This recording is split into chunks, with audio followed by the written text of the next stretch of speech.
One, and we're live! Hello all, and welcome back to the Invictus stream. My name, as always, is Mr. Harlan Guthrie, and I am here with my delightful friend David. Hey. My crazy friend Chris. Woogly boogly! My junior friend Justin. Hi there. And we are here on this glorious Wednesday night with the return of the Running Dead Resurrection! Oh, I was expecting the duh. We haven't heard that. Oh, I'm so sorry. Wait, that's not the. Wait, no. Yeah, I can't find it. You know what? You got it. I'm not gonna bother. We're just gonna. Oh, ominous.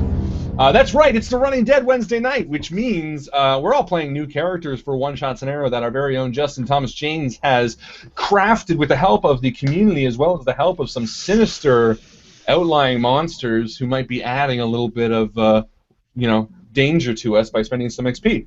The Running Dead, if you don't know, is a one-shot that we do where we are taken through the gauntlet of horrors of undead monstrosities to see how long we can survive.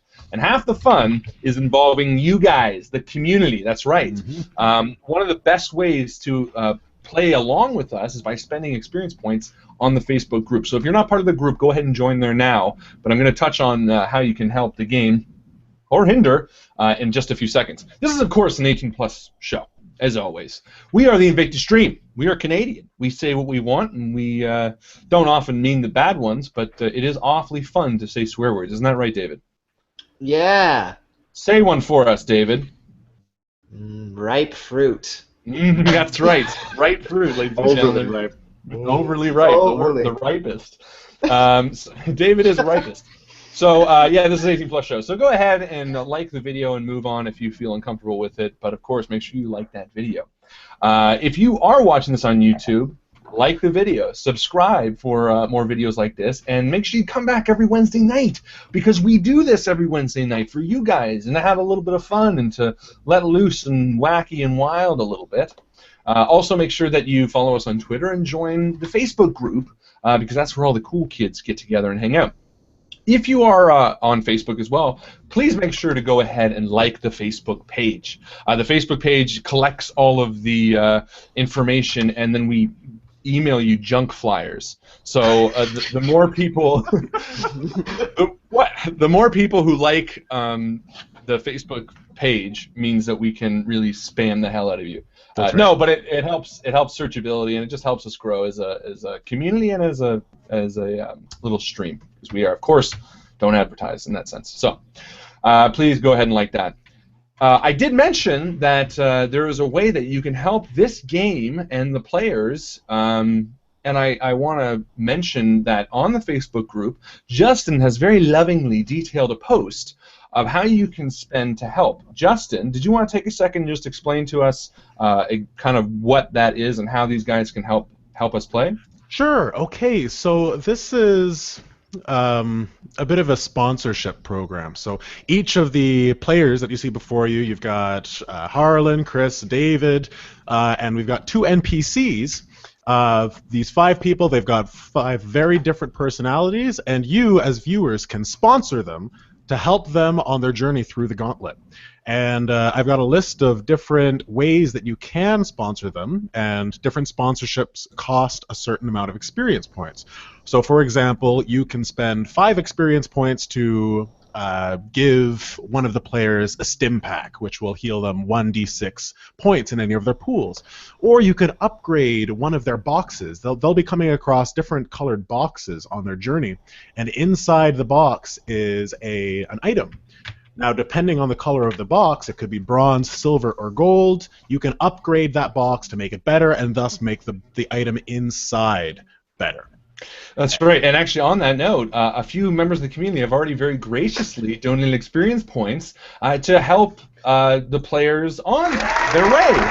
Well, I should clarify, help some of the players. I believe it was Aisha Lyle who gave experience points to Chris to help him. Very nice. She gave experience points to David to help him. Also very nice. And she even very graciously donated experience points to an NPC character.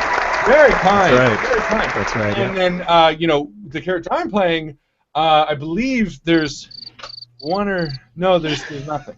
So thanks, guys. Appreciate the solidarity there. Reginald is just going to have to win them over. Very well, I shall. Yeah. Okay. So that's pretty much it. I mean, we've got more. Like, there are different sponsorships that you can apply for, some intrusions. I've already had someone message me about an intrusion. And we've had some private contributions as well. For the stream, I would appreciate it if you limited your sponsorships to the actual comment box and don't PM me if it's just a general question. But if you have a GM intrusion idea or a character intervention that you'd like to help or hinder the players with, that's 25 experience points. That's when I'd like for you to PM me. And that's 25 experience. PM sounds like a euphemism for something else. Some sort of, I want you to PM all over me. Can you please PM me? All over my inbox. I really need a PM right now. Yes. I'm so needing one. Thank you, Justin. And all that is on the Facebook group. So if you're not part of the group, go ahead and join it right now because that's where you get to spend that experience points. You might ask, how can you earn experience points? Well, through games like this, we often, award them for playing really well. Weekly posts we also have. There's one upcoming for our Deadlands campaign that I'm going to talk about in a second. But most importantly, MVP. Every week we like to award the most valuable post, which is the person or persons who posted on the stream with a really interesting and communicative post that got a bit of community blood flowing, so to speak, if you know what I mean. And without further ado, I would like to award this week's winner, Mr. Steve Snodgrass, for his very funny post. It was just a screen grab of the emergency items. What would you bring as an emergency item? It has to start with your first name. And it got the community kind of laughing a little bit of a bunch of different items that everyone would have. Mine, of course, I had hand grenades, handguns, horseshoes. I was pretty set with my stuff. Some people did some pretty clever things. So well done, Steve. Very funny, and again, a great way just to kind of break up the week. And I think that was on a Monday or Tuesday, so it was great pretending to work and actually thinking of all the things that start with an H. So well done. You win most valuable post, which means you get a little bit of bonus XP tonight. Now, I mentioned that one of the other ways is by doing weekly polls, which happen in between games. Now, for Chris's next campaign, that's right, Chris is our Mr. Master DM, which is, of course, Deadlands, the Wild West undead RPG. He's doing something a little different. Chris, did you want to tell us a little bit about what you're doing during the week between your games? Absolutely. So like we've done in other systems, we've done polls. We're going to continue that tradition. It's tradition to do a poll, and we're going to do that for Deadlands, except for what we're doing for Deadlands is we want to have people create a library of NPCs that we can use throughout all our systems, not just for Deadlands. However, how it's going to work is you get 10 XP at the end of the poll for the week if your character is rated the best of all the characters come up for that previous week. But in addition to that, your character, whether or not it was number one, has the chance of becoming a chosen NPC for one of our campaigns. And if we choose to use a character from our library, from any of the NPCs nominated or placed into the polls, you will also receive an additional 10 XP. So you have two options there. So for the first week, we're doing Deadlands, but we will change it up thematically throughout the season so that you'll have opportunity to make a horror character, maybe for a Call of Cthulhu, or maybe a Numenera character, or so on and so forth, so that we can use it in the future for more games that are up and coming, as Invictus loves to do. So that's what we're doing. Very well said. And I am excited for that, to see what kind of characters you guys have. Already some of the characters are pretty awesome. Some a little silly, but you know what? I look forward to seeing silly characters in campaigns as well, because that's always fun. And on that note, this week was no exception. We had a poll this week for cipher ideas, like we used to do in Numenera and The Strange, where you guys could submit ciphers for tonight's game. And like those posts, there is a first, second, and third place. Now, I want to mention anyone who submitted gets 1 XP immediately that you can spend tonight. So well done, guys. And I got to say, this was a record turnout. We had 19 entries into the Cypher poll, which is the highest we've had throughout either of the Cypher system campaigns that we ran. So without further ado, I'm going to refresh at this moment, and I'm going to announce the winner. Now, Ladies and gentlemen, this is uncalled for. Wait, this is Unheard of. Unheard of. Thank you. No, we'll say uncalled for. Groundbreaking. Uncalled for. Groundbreaking. That we currently have a tie for first place. So I'm going to be absolutely fair. I have 1 to 2, 3 to 4 for these two people. I'm going to roll on screen to see what we got. Well, I'll announce it. I'm going to say 1 to 2 is well, no, I want it to be a bit of a mystery. So here we go.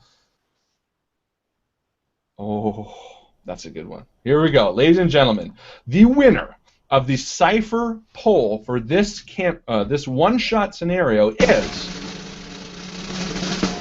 our friend Mr. Mark Lane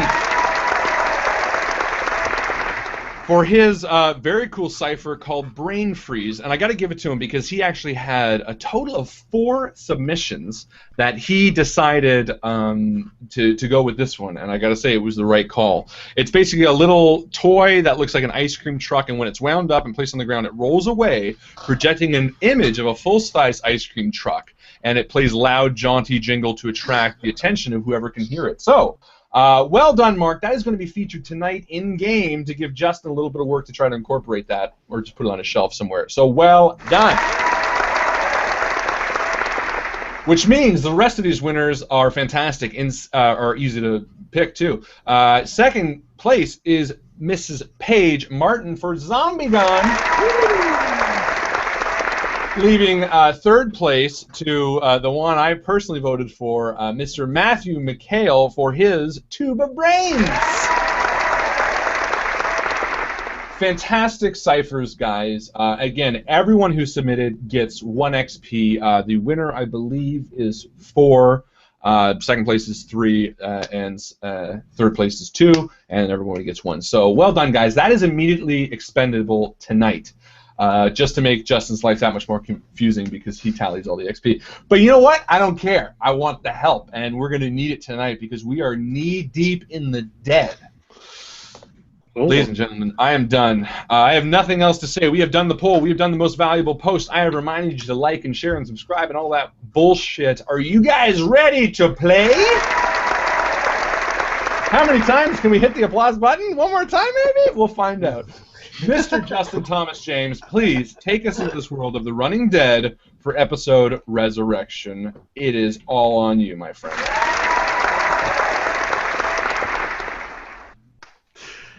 In the not-so-distant future, Doris and Donald are retired, and as any well-to-do retiree of the planet Earth would do, they moved to a resort to spend the rest of their days in leisure and luxury. They didn't move to any resort, though. They moved to the resort.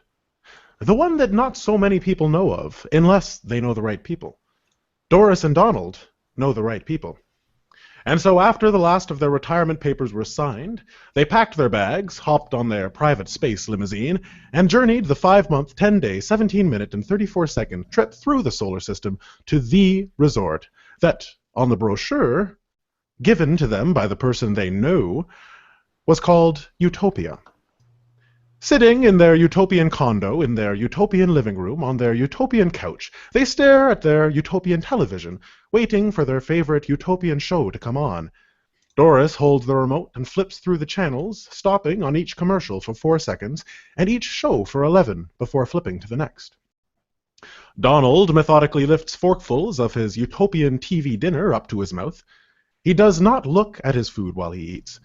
He has developed a keen ability to fill his fork with the perfect amount of food, raise it from the tray, and guide it smoothly into his mouth, all while never removing his eyes from the TV. Doris shrieks with delight as a prompt appears on the television. The prompt shows a flashing logo which turns into text. It reads, "Good evening, residents of Utopia. Please direct your television set to Channel 4. The Running Dead is about to begin. Be sure to have your wallets ready to sponsor your favorite competitor. Thank you, and enjoy." Brought to you by the Church of Retribution.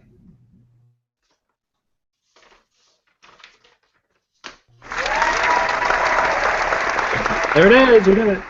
They like it. I don't know. It's not my fault. You are aware, though you are unsure how long you have been unaware, You feel nothing and see nothing. Not black. Nothing. Your brain is not registering any vision, though you know that you exist. Thus, you are aware. The first sense that you become aware of is sound, and though your ears do not register any vibrations in your surrounding environment, you can clearly hear a muffled voice within your mind. It is hard to hear, but you do manage to pick out something that sounds like, "Trust no one."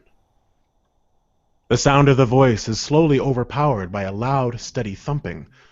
You begin to feel your heart pounding in your chest, and a cool pressure on your skin, and darkness fills your vision.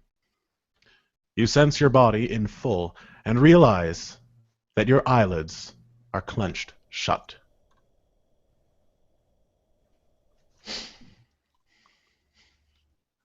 You open them, and look around, and find yourself submerged in water. You go to exhale, realizing in your panic you're probably just going to inhale a breath of water, but sure enough, you breathe in air and realize that there is a face mask over your mouth. And it looks like about 6 inches in front of you is a curved sheet of glass. I hope I'm getting adamantium. You are not. Oh. Looking around, do you place your hands up? Yeah, I try to feel the glass. Okay, so you begin feeling around the glass, and sure enough, it feels smooth. The water seems to give away a little bit, or the liquid that you're in gives away a little bit as you move around. And after a couple seconds of movement, you hear a large or a loud sound that sounds like water is beginning to drain away, and there's an engine running somewhere. And the water above you starts to recede downwards. It recedes downwards. That's right. And eventually you're not covered in water anymore, but you are wet. Do my muscles feel weak? Your muscles feel a little weak, but as you remain conscious, you start to feel that they're going stronger. They're getting stronger much faster than you would have expected. Oh, boy. Once the water is gone, and I guess we're no longer buoyant, so we're on our feet at the bottom. Yep. Can I take my mask off? Yes, you can. And you shiver. You're cold in the water. Can I see anyone Am I else? naked? We're not all in the same tube, right? You are not in the same tube, and you are not naked. The water seems to be drying off you at a very quick rate, but you do look around and can faintly see through the foggy, wet glass that there are other tanks around you, and there looks to be other figures inside. Hello! All right. I look up, and is there a lid on my thing? There isn't a lid, but there looks like some sort of keypad. I'm going to try to rock my thing, see if I can rock it at all. Okay, and I'm going to see him, and I'm going to knock on my glass as soon as I start seeing him moving. Okay, so you, Chris, you start to rock on your cell, and you look over and you see a man dressed very, very nicely, very sharp indeed, with a bow tie and a vest, and a beard, and reddish brown hair, knocking on the glass, trying to get your attention. I look over at him, and I give him a kind of a stern look. And I continue to rock. And I'll look to another tube. Okay, so you see that Chris's character begins to rock back and forth again, and you turn back around and look the other way, and you see another man standing in a tank, and it looks like his water is just slowly receding past his chest. And it is you, David. It's your character. It's me. It's Chef Tony. I've got an apron on and knives. I look over and I see this dapper gentleman knocking at me, and he reminds me of someone who might have served at a restaurant I once worked at. And then I realized what's actually happening, and I don't know. I start banging on the glass, just trying to. So as you start banging, you hear a voice come over in the cell, and it says, "There is no need for violence. Simply enter your key code, and you will be released." So I look under me to see if I have a code tattooed on me or anything. Or in my pockets. Check my pockets. Yes, you do have a code tattooed on you. And it's a 4-digit code, and it is 6126. Okay. And I also would look around for... Yep. You find one, it is 4204. Yep, I do as well. Where's mine tattooed? Justin? Yours is tattooed right under your armpit. Okay. Sorry, mine's a tattoo as well? Yep. Yep. Oh, okay. And I know. And Okay, Tony? well, I notice what they're doing, just all looking in the same place, and I do the same and see my code. Yes. So you've all found your codes, and looking around, you can see that there are 2 other people in other tanks across the room, and there are some other tanks that appear to be empty. But yes, you find your code, and it is another 4-digit number. That isn't important right now, but you know it is a 4-digit number, and there is a keypad above you. Then I punched it in. I punched Okay. So, the well-dressed man reaches up, punches it in, and with a loud sound of hydraulics and air being released, the cover of your tank rises up into the air and opens into a dark, metallic-floored room. Oh, very good, very good. Just press the number at the top, and you can get out. And I take a step out onto the floor. Ooh. It's very cold. I do the same. Okay. So tanks begin to open, and Chef Tony, you step out. You see a lady across the cell, or across the room, step out of hers, and there looks to be another man in the cell next to her that is that still has his eyes closed, though his water is down at the bottom. And how about you, the stern look man? well, I punched in the code as well, and I'll climb out. Okay, so the 3 of you, or the 4 of you, all stand around with one man still remaining in his tank, and you kind of look around, a little confused as to. I want to where you introduce are and what's myself going to as many people as I can at the beginning. Hello, Reginald Ferryweather III. It's a pleasure to meet you, and I point to the chef. Oh, nice to meet you. Yes, jolly good. And your name? Tony. Tony. Very good. And Madame, your name? Looking at the woman across the way.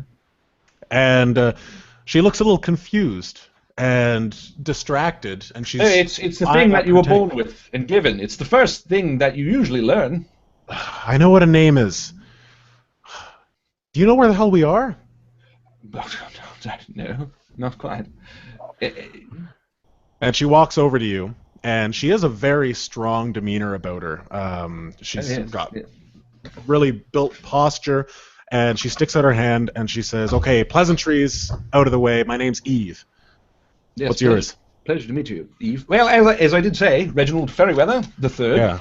Well, I wasn't listening. I'm sorry. I was trying to figure out what's going on and what these tanks are. Do you guys remember anything? Need absolute silence for that, do you? That's all right. This gentleman here still seems like he hasn't woken up yet. Should we go wake him? And I'll take a step towards him. Hello. And you knock on the glass? Yes. And you hear a voice from inside. He opens his mouth and he says, I'm not in here. Well, that's. I'm asleep. No. Come now. You can do it. No. Listen to me. Listen to me, chap, friend. And I'm going to use encouragement on him. All right. So what is encouragement? While talking, you grab and keep another creature's attention, even if the creature can't understand you. For as long as you do nothing but speak, the other creature takes no action other than to defend itself. I think that's enthrall. Only for. That's enthrall. My apologies. Enthrall. You're going to use that on him?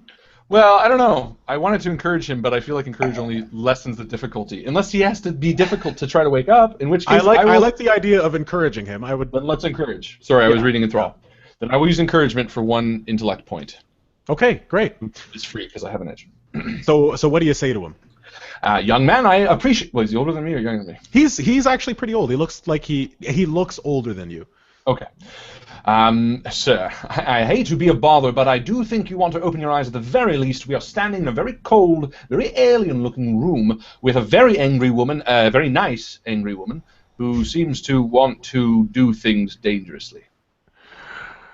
And you can feel the woman's gaze on you, and yeah, hairs stand up on the back of your neck, and the man replies, "Fine, I'll open my eyes." Yes, you won't be sorry. Oh, wow. Where am I? Why am I on this side of the glass and you're on that side? Well, you're in a tube. You have a tattoo on you. You look at that and punch in the numbers, and you can get out here and join us in conversation and be a good sport about it. Who are all those other people? We don't know yet. So he looks at his tattoo. Sure enough, he finds it and very lazily reaches up and punches in the code. And the door opens, and he kind of stands there and says, "I don't really see the point of getting out, but all right." And he steps out because you encouraged him. Very good. You're quite lethargic, and I kind of shy away from the elderly man who gave me a really dirty look when I tried to wave at him. It wasn't dirty. It was just very stone-faced. Yeah, I'm very. I'm not very nervous. I'm very calm, actually, but for whatever reason, I turn away from you. Okay. So this whole time, while you've been interacting with the gentleman at the tank, Eve has been going around introducing herself to the other two, and she holds out her hand to you, stern-look man, and says, "Eve." The name is Tom Hubert, and I reach my hand out to shake her hand. Tom Hubert, eh? Yes. Well, good to meet you. And what's your name over? You with the... Yeah, me? The chef's outfit. Yeah. My name's Tony, chef by trade. Chef by trade, what does that mean? It means that I was a chef. Or I still am, at least. Think I am. Where are we? What is the last thing you remember? Oh, making sausage. Yeah? That sounds Yeah. delicious. How about you? You, what'd you say your name was? Tom Hubert. Tom. What's the last thing you remember? It was wrapping a gift for someone. Wrapping a gift. Okay. How long ago was that? It could be a distant memory. I have so many vague thoughts, but that's the strongest one right now. Well, hopefully a few more come back to you. She looks around the room. Says, "Any idea where we are, guys?"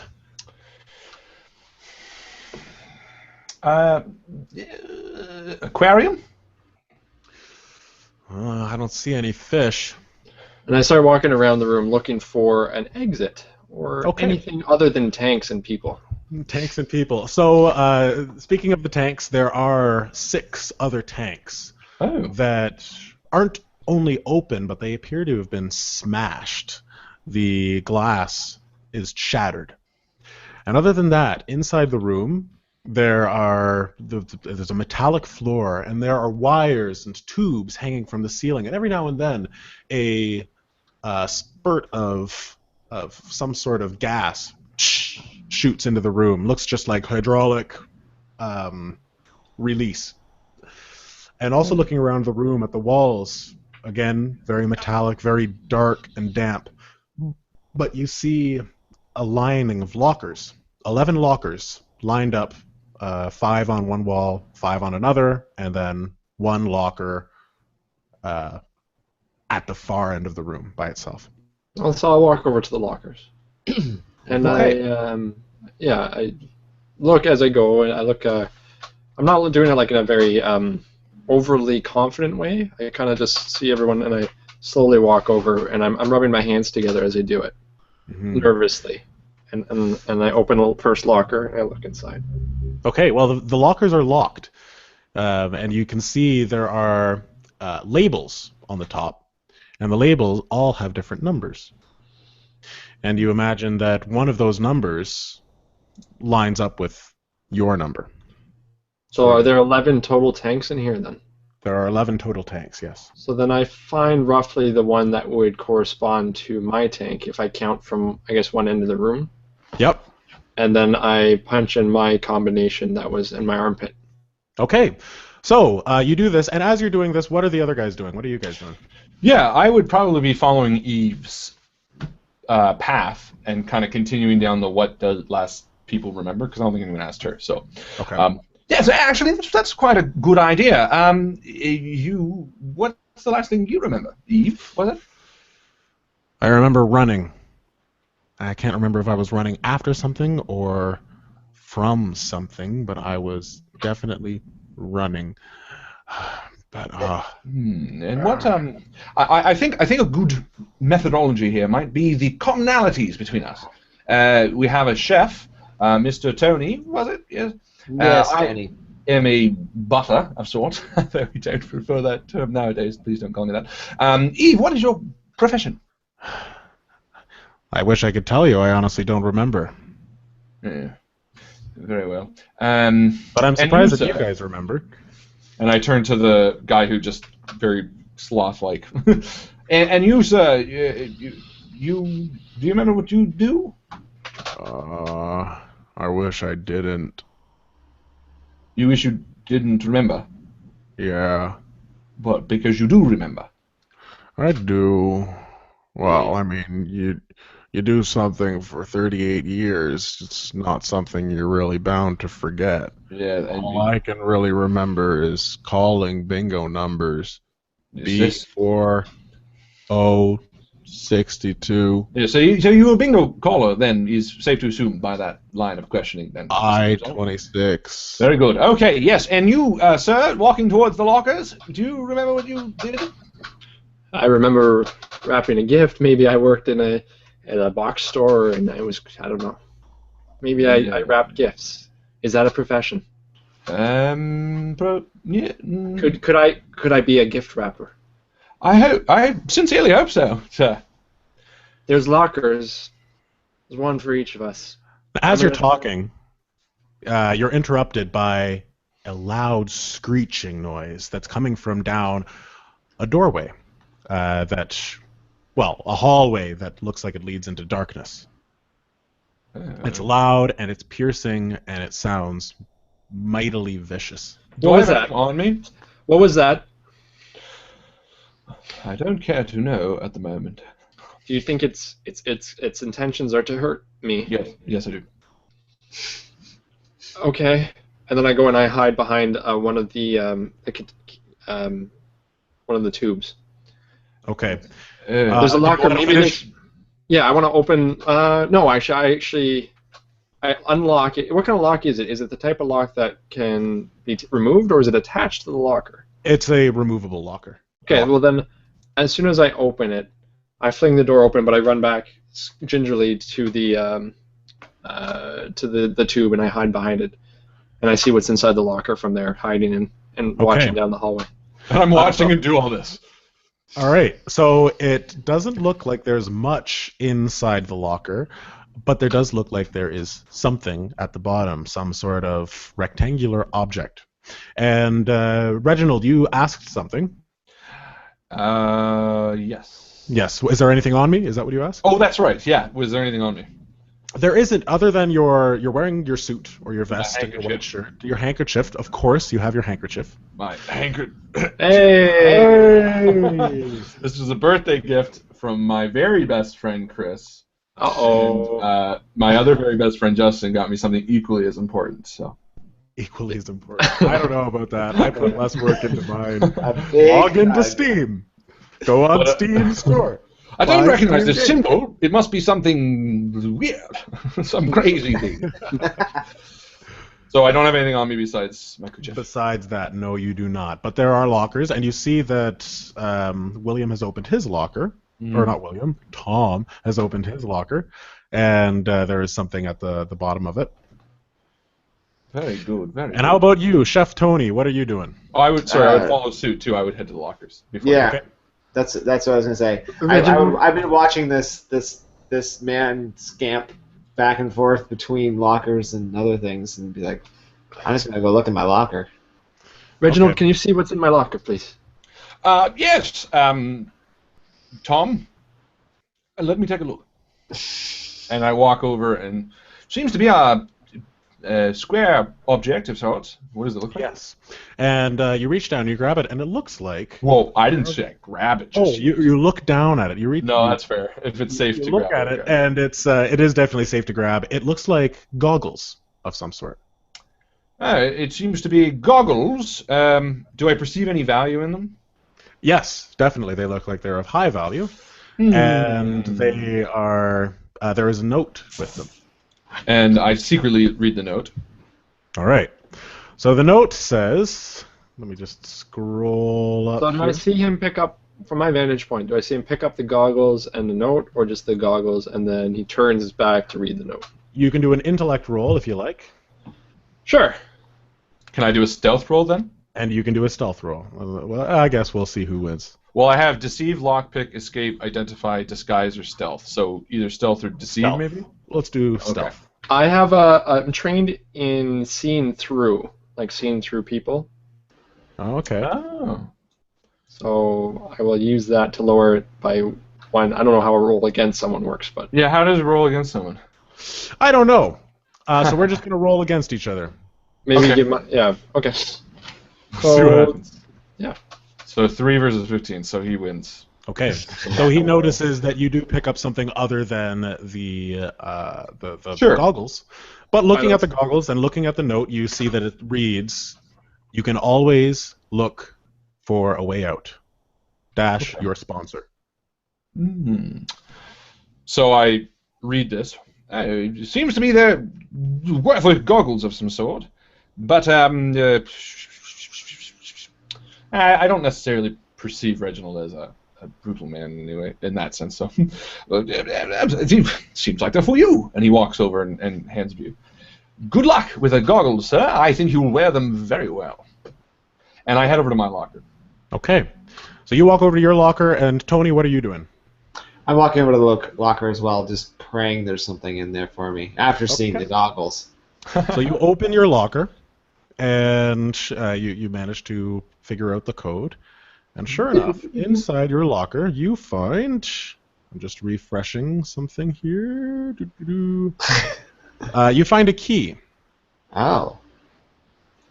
Okay. And it looks like a silver key.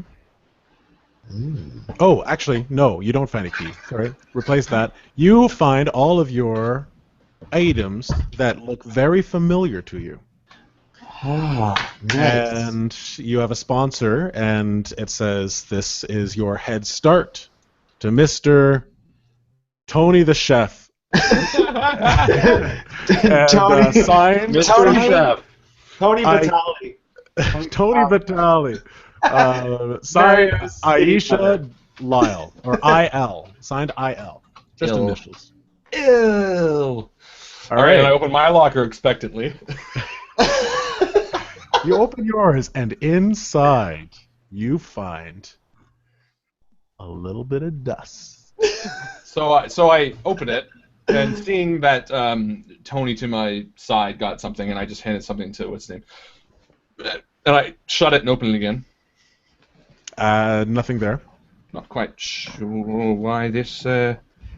Say, Tony, did you receive something? Mine doesn't seem to be working. Tony is so enthralled with these items that he has a personal connection with. He's totally blocked you out. And Eva walks up to you and says, "Hey, what'd you get?" Nothing. Same thing my mother gave me for all my birthdays. That's too bad. And she opens her locker, and inside her locker she finds a key, and you see her pick up a couple other things as well. And What? I'll put on my goggles in the meantime. Okay. So while you're doing that, yes, Eva has picked up a few things, and she's tucked something away into her pants. But she's also holding up this key. And it looks to be silver, and she says, "Huh, a sponsor. What the heck is a sponsor?" They means they hate you and they wish that you could not be something. I don't know. Shut up. Shut the door and I walk away. In the meantime, Justin, is there any way I can? First of all, when I put the goggles on, does anything happen? Yes. Okay. So putting the goggles on, you can see everything. It is. They're glass. I can see They're green. They're green, and you can see all of the dark shadows that you couldn't see into before. Now you can see into. And looking around the room, you see a bit of movement in the top right corner that had been completely dark. And as you focus in that section, you realize that something has moved past there to cause a bunch of wires to jiggle and move.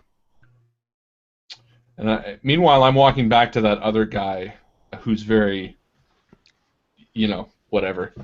And I kind of said, "Well, isn't that just the ticket? What was your name again? I don't think I got it." Fred. My name's Fred. Fred, Mr. Fred. Reginald Ferryweather III. Pleasure to meet you. Wonderful attitude in such a interesting scenario. Say, what was that number that you tapped into to let yourself out? 7432. And he reads the numbers out like he's calling bingo. He kind of announces them. E7. There's no Very E in good bingo. voice. Good job, Chris. Very strong voice. Very good. Very strong. You have experience, I can tell. Thank you. Would you like me to check your locker to see if there's anything in there for you? There's probably nothing inside. Oh, don't say that, chap. Look at you. Things going for you. And I slap my hand around his back and I lead him over to the lockers. This is not. It's not what you do. And I punch the numbers and I open it up in front of him. Okay. So while you're doing that, Tony, what are you doing? I'm looking at my blade. Whoa, that's where you went. All right. So Tony, what did you find in the locker? I found my cooking knives. I felt like that's something from my past. It's like oh, the blades, Nice. which are useful for something else as well. And oh yes, everything. Tartar. Okay. I guess that would be it. I mean, Sure. I see my chef cap in there as well, but I think don't know if I'm gonna need this. I get this strange feeling. So where was the creature in respect to where we're positioned? Who's it closest to? Okay, so probably it would be closest to Eve right now. And then next to her would be Reginald, and Tony's across on the other side of the hall, and Reginald is with Fred. All right. So then I will position myself behind them. I'll walk up to Tony because he's reasonably far away, and I'll go to Tony and say, Tony, I'm a little frightened. Do you mind if I stand near you? I see you're armed. Yes, of course. What are you frightened about? Well, that noise we heard and the fact that we woke up in the strange tanks, are you comfortable with this? Are you familiar with this? Well, I know. I mean, we all have a general sense of unease about this, but you seem just a little... You heard the noise. extra. Did you not hear the noise? I heard a noise. You heard it, didn't you? I mean, he did hear it, didn't he? Yeah. Justin? He didn't hear it, no. Why not? because there's a lot of sound still from the hydraulics, and you can hear a humming of an engine of some sort. How loud is he being when he's telling this to Chef Tony? Everybody's been pretty loud up to this point. Okay, then I'm because I already kind of think he's crazy. I'm with my hand on Fred. I'm kind of just eyeing him like, this guy's so right. That's a little bit weird. Just to dismiss him further. Okay.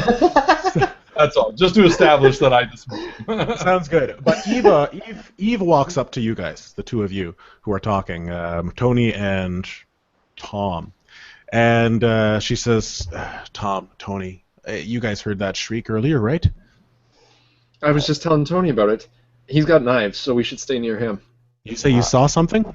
No, I said I was saying that a second ago. I heard it, and he has knives. That's what I saw. We should stay near him. Oh, all right. There's a lot of noises in here. I don't know. What shriek are you talking about? Where I never said I saw anything. Listen. Okay, sorry. That is her bad. But she says, listen, you know what? I do get the feeling that we're not safe here. I think we got to move. I think we have to move forward and see if there's a way out of this dank, metallic place. All right. These goggles seem to help me see a little bit better. Maybe I'll find a way. Night vision? Something like that. It's green. Okay. Well, then you're our eyes. You look around and you make sure that anything that comes creeping up on us... Why do I feel like that's going to happen? Anyways, if you feel that there is something coming, or if you see something moving, you let us know right away. Will you do that? Right away. Good. Reginald. Fred, was it? Yes, yes. We're leaving. Time to move. Have you checked your lockers? Well, doing so now, and I would swing open the locker in front of Fred. See? And there's nothing inside Fred's that locker. Nobody hates. Everybody hates us. You and me, Fred. You and me. Eva, what did you get in your locker? I found a key, and I found some other items from my old work. Like what? This is how we're playing it now, apparently. We put things secretly that we get in our special lockers from our special someones, keep them to ourselves. Very kind. Listen, I'm not going to lie to you. I found a gun, and when I found it, I remembered. I'm an agent, an FBI agent. Oh. And I know how to use it. So that's what I've got in my back pocket. I suggest we work together and find a way out of here. Very much agreed. And can I speak to you for a quick second, please? Over here, quietly. And you hear some banging and clattering. It's very important. We must speak now. Yes, Reginald, what is it? I need to tell you that I was legally in the United States before being here. Just so you know, everything was on the up and up. If you did research, maybe it wouldn't appear so. But I tell you, and I promise you, I've been employed for many a year in the United States, completely legal. I think that's the least of our worries right now, Reginald. Well, and she turns and starts walking towards the hallway. While she turned to talk to him, I look and see if I can see the creature anywhere. Looking around the room, you don't see anything. Some swinging wires, some spouts of steam, but no creature. And I say, let's get out of here. Do you see anywhere we can go? And I point towards I guess down the hall, right? Yep. So there is, for most of you guys, you can see a hallway, 2 hallways leading from the one bigger locker. There are 2 hallways leading into darkness. One on the left, one on the right.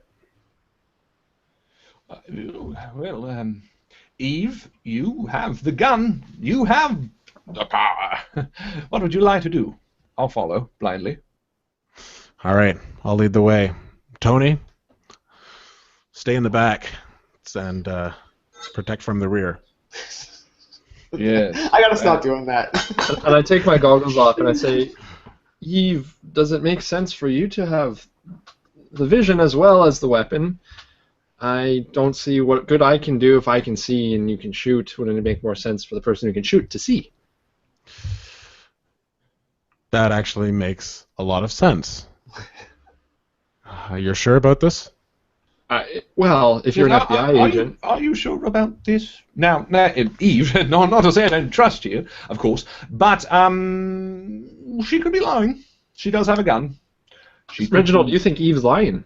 No, a tiny bit, possibly. Could be. Fred, where's Fred? Fred's my friend. Fred? Oh, he's right behind you. Oh, yes, Fred. You feel like he's gone, but you turn around, and looking around, you realize, oh, he's right there. Good. Yes, I think maybe Fred could have the invisible goggles for the time being. That doesn't change anything. I can see with them. I just thought the person with the gun to protect us would... But, Reginald, if you don't trust Eve, then that's fine. That makes sense, I guess. I didn't know we shouldn't trust... Eva, I didn't know we shouldn't be trusting. And I look at Eve... No, it's not that I don't trust. It's the eggs and basket theory. You know, put all your useful things into one person, and if that person should run off, then you're left with very, very little. Reginald's right.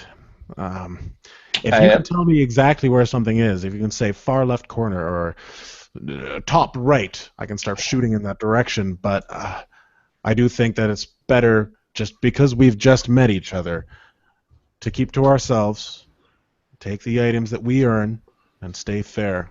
I don't want to be stacked with everything. Yes, she agrees. That's great. So I do appreciate the gesture. Now, if I can be frank, boys, I think it's time we go. No. You're Eve. He's Fred. Frank, what? Friends. Who? I start. Let's get out of here. It's going to come for us. I think that noise is something, and it's going to come for us. Yes, I agree. So I start walking. Okay. Eve. I keep walking. It's all right, Tom. Everything's going to be fine. And she makes her way down the hallway, and your footsteps clang and resound with the sound of walking on metal. And where's Fred? I want to put Fred in front of me. And Fred kind of shuffles. I'm kind of like holding him, like I have a hand on my shoulder. He kind of grunts in protest, but he does it.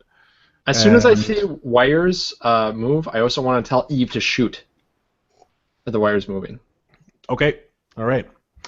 So you walk down, and you find yourselves on what feels like a balcony.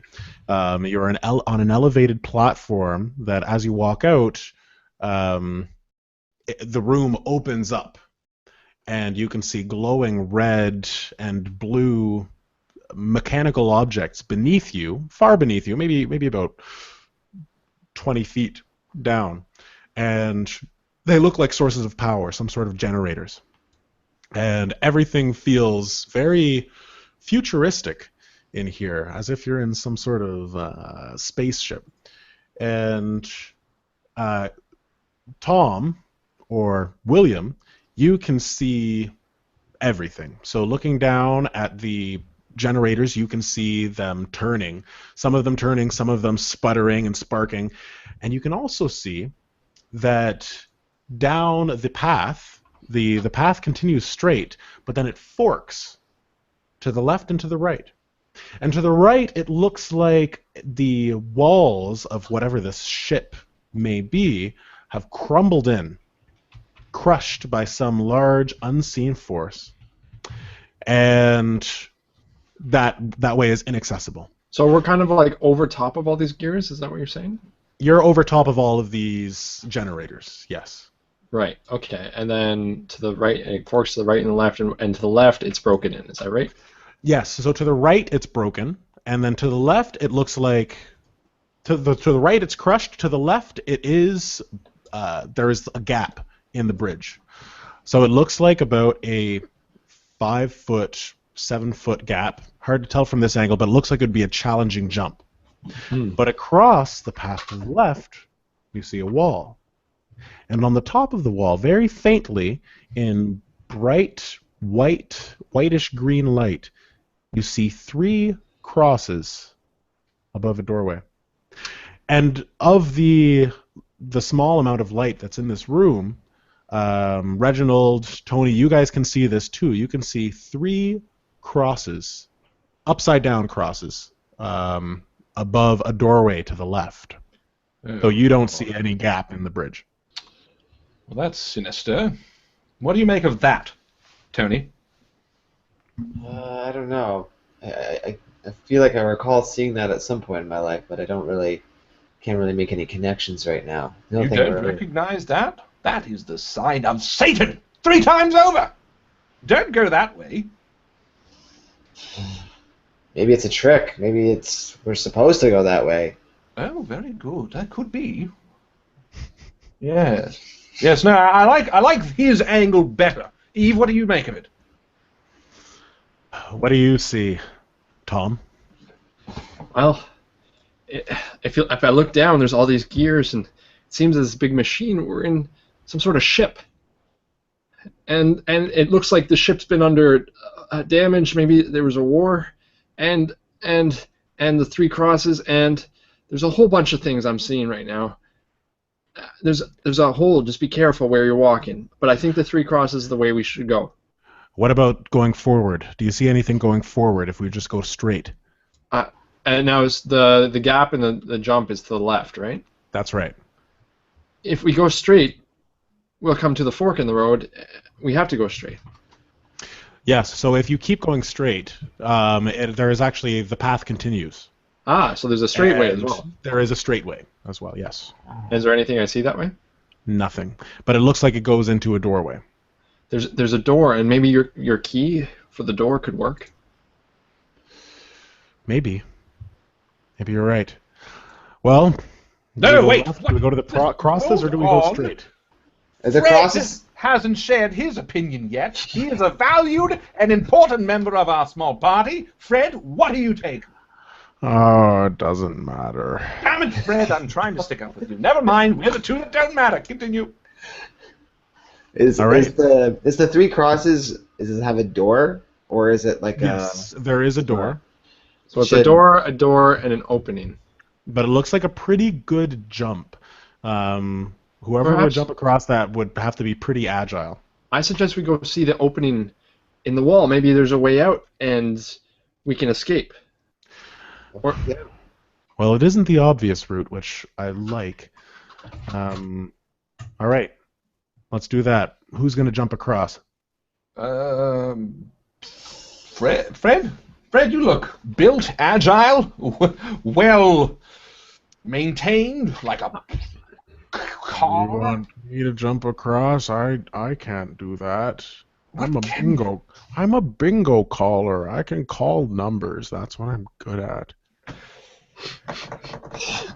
Well, very well. Well, not me. I'm not much of the athletic type, if you feel very much. Well, if I jump and I lose my goggles, then you guys won't be able to see. So perhaps you should hold my goggles. You're gonna jump? I can. Would you like me to jump, Eva? I don't mean to be rude, and I don't mean any disrespect, but you don't necessarily seem fit to jump. Well, hey, the man wants to jump. Let him jump. Don't step on his toes, so to speak. We're all equals in this. No more or less than the next man. Minus the 2 that didn't get anything. Well, if you really want to do it. If you really want to do it, then I'm not going to stop you. But... Well, maybe we should look at the other places first before I jump. But I can jump I'll jump. Well, maybe the other places would make more sense. There could be a way around. All right. Yeah. So let's go. So I thought, I honestly thought we were going to. I thought the jump was to the 3 crosses. It is to the 3 crosses. But there's a hole in a wall somewhere, wasn't there? The hole in the wall is where the 3 crosses are. Ah. Underneath the 3 crosses, and then there is another doorway if you go straight. So you can either go straight or left, and then right is a dead end. Left is the 3 crosses and the jump. Straight is nothing and a doorway. How hard is it to jump back?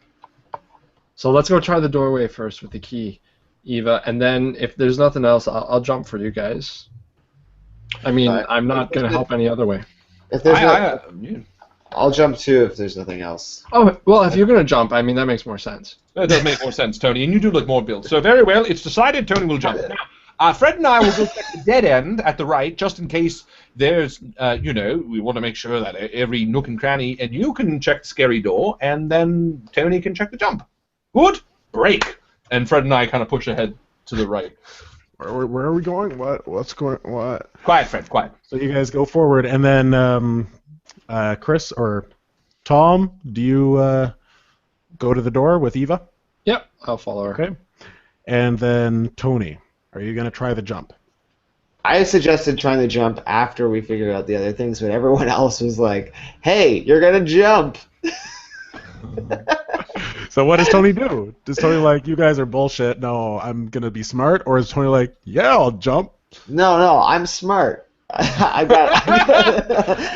Guys, I'm smart. No, I'm looking at this. I'm looking at the situation. I'm thinking. I think I'm gonna follow Eva and Tom, just to stick with them because I trust them the most. In kitchens, I realized I didn't really get along with people who talked a little too much. As we're all moving, Justin. Yeah. I also want to go up to Frank and say, Fred. Yeah, Fred, and I say, Fred, is it me?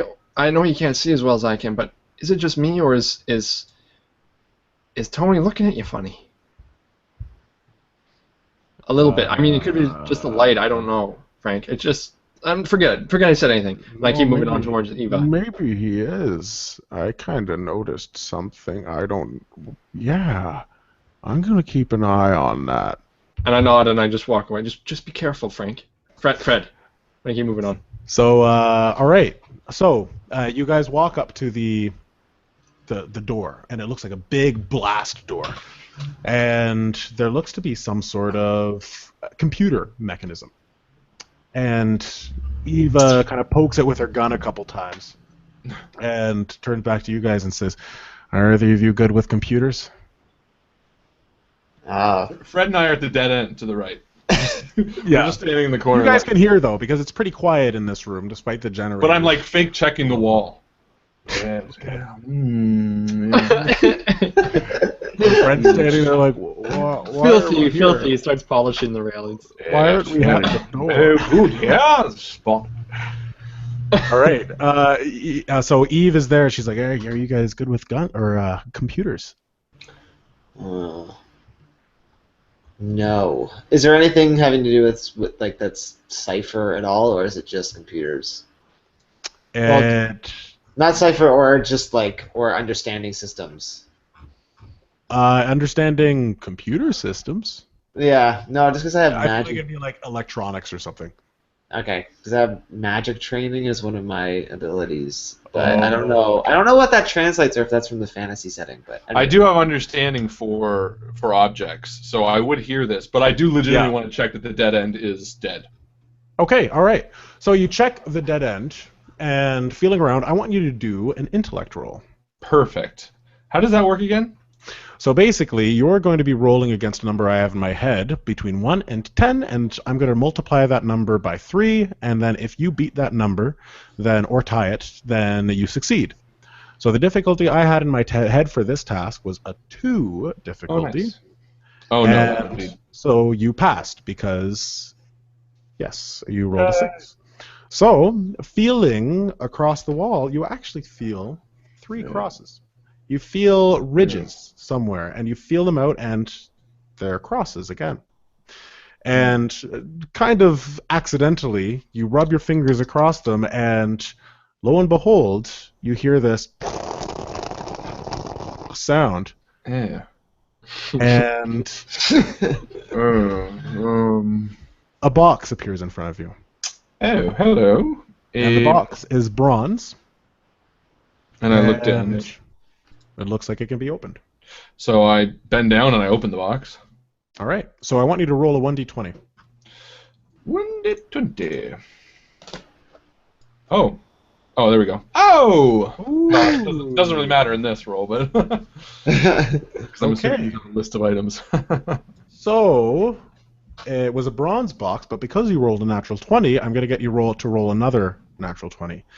Okay, I'll roll another natural 20. Or roll a 20. As soon as you 11. open the box, it shimmers and automatically turns to silver. Nice. 11. Now, with 11, let me just find. There we go. Okay. So inside the box, not a bad call. You find a gun. It's a black gun, and it looks like a rifle of some sort, an M16. Oh, wow, Jesus. And it comes with a cartridge of what looks to have 10 bullets in it. Oh, so I pick it up. Very good.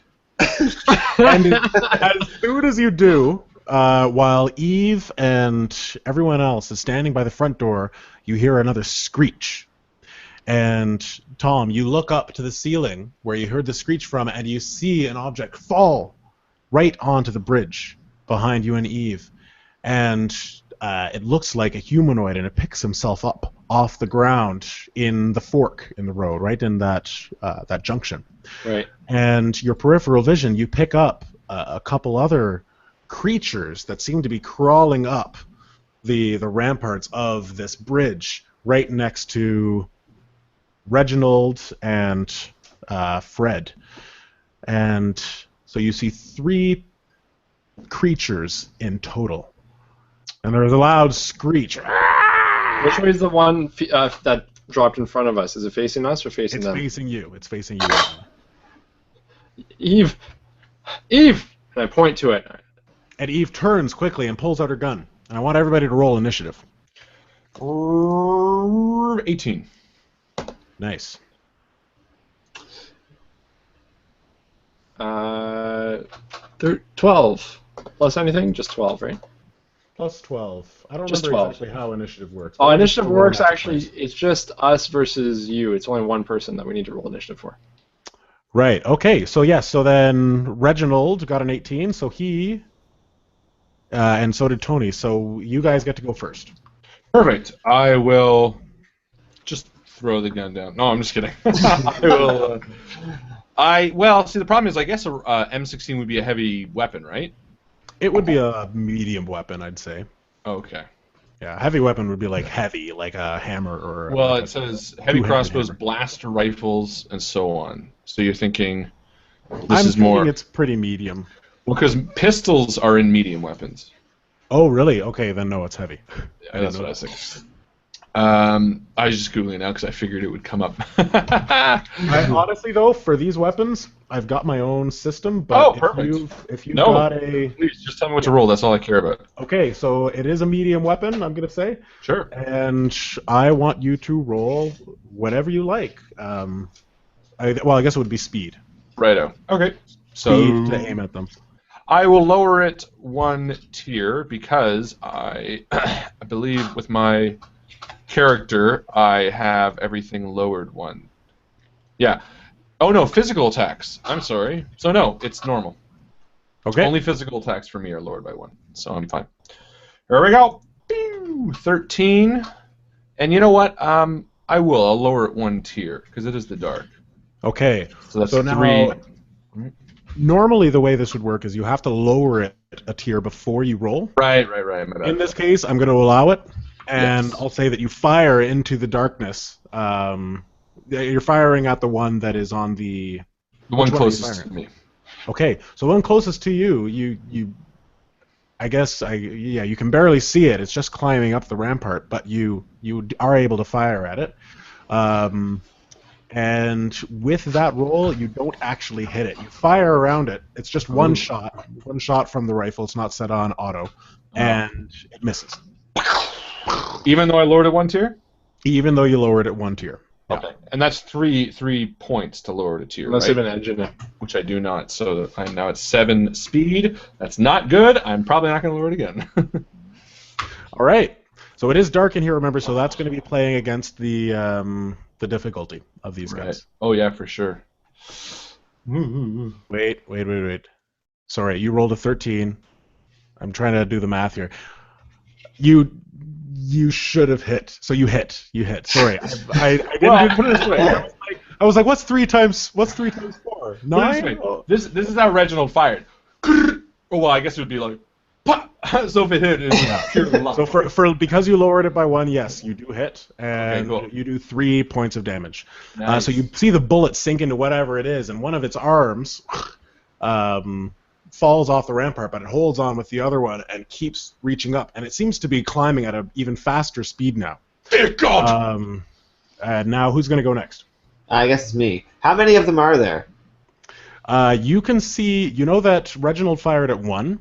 Was that the one on the wall, or was this the one on the on the ramp in front of us? You can see the one on the ramp in front of you.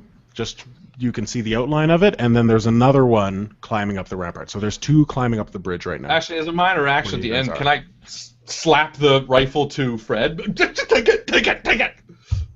So that he has it? I will say sure, yes. I hit it, it's still coming! All right, so Tony, you can either move to the opposite side. One is climbing up on either side. You'll have to move to the other side to hit the one that Reginald hit, or you can fire at the one that he hasn't hit yet. Okay, now do I get the feeling that these will be easily taken down, or You have no idea. You have never No seen idea. anything like I've these never seen before. this. They look like hairless humans, but you can't really make out any of the details. all right? Well, I am going to take my knife. Yes, you can, David. I'm going to throw it at the. I have because I am a what am I? I throw with deadly accuracy. Okay. So that's my focus or whatever. So it when he is. hands you the gun, do you take it? No, he doesn't hand Wait, it to he handed me. it to Fred. Yes, that's He hands right. it to Fred. Okay. I have my Yes, knives. I was thinking you were Fred. So yes, so you see the one on the rampart. That's the closest one to you. Yeah. So I take my knife and remembering that I have this ability, I throw it at it. But I'm also wondering, can I pair it with one of my special abilities at the same time, or? I think so. Depends on the ability. Well, I have an ability of onslaught, which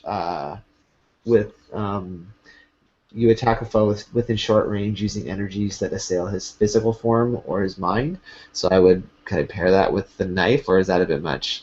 Yep, that's fine. Yeah. That would be the attack though. Onslaught would be the attack. Okay, so it wouldn't be the knife itself. You could say that it is the knife. Oh, Just to keep it in theme, sort of thing? Or? Yeah. okay. All right, we'll do that. Yeah. Because Onslaught's like a magical ability, but since we're not really using magic, the Onslaught power would just apply to the knife. I think is what Justin's getting at, correct? Yeah, that's exactly it. Yeah. Okay. All right. Sounds good. All right. Ooh, 18. Oh no, that's my old one. That's my Oh. initiative. Damn it, David. What's my difficulty on this? You don't know. You just got to I roll. don't know. I just gotta roll. Okay. Use effort. All right. Use effort at the beginning to see if you hit. Oh shoot. Okay, so you throw your knife and it sails clean over this creature's head as it runs towards you, and it lodges into the gaps in the bridge. That's lucky because it could have ended up in the gears. Also Yeah. true. Mm-hmm. All right, and next, what do you do, William Me? or Tom? Yeah.